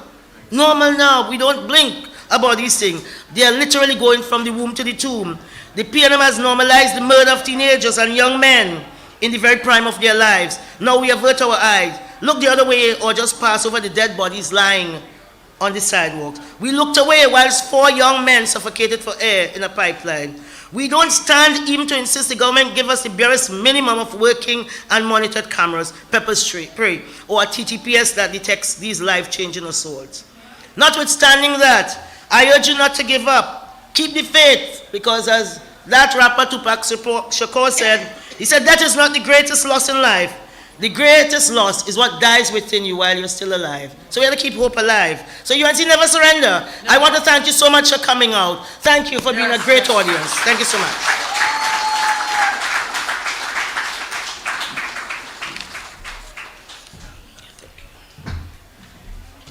Let us hear it from Miss Jolene John. Ladies and gentlemen, only had a good time? Only had a great time? Well, let me tell you something. As she said, early in the morning, get up, because the political leader will be live on TV6. Let us give the leader all the support, because we have one leader, one party, and when we go into the general election, she will be the next Prime Minister of Trinidad and Tobago, Kamla Prasad Bisesa. Before I invite Prakash Bharat again, I want to echo the call made by Ms. Jolene John to the government of the Republic of Trinidad and Tobago. Make the Paria report public and give those families what they deserve. They deserve to be compensated. I support the call by my senior attorney, Prakash Ramada. Make those families happy. I now welcome the chairman of the Tunapuna Corporation to close off these proceedings. constituency like a promoter. Let me take this opportunity to thank a few people here. Let's give it up for our dear Deputy Political Leader, Jolly John, for her great contributions she's making throughout the East-West Corridor and throughout the length and breadth of Trinidad and Tobago. Let's thank MP Khadija Amin and her staff for all the work they did here this afternoon, all their contributions. Let's thank our PRO, Kirk Megu, for his attendance. Our General Secretary, Peter Kanai. Give him a round of applause. Let's thank MP Ravi Ratiram for the wonderful UNC banner we have in the back here and his support also. Give him a round of applause. Let's thank Richard Sicharan for his great contribution here on the health issues tonight. Give him a round of applause, please. Let's thank the councillors of TPRC, Richard Rampasad. Give him a round of applause. Jalen Ruptarain, Kamla Pagu, Seema Augustus, Diane Bishop, Cheryl Ann Pamphil.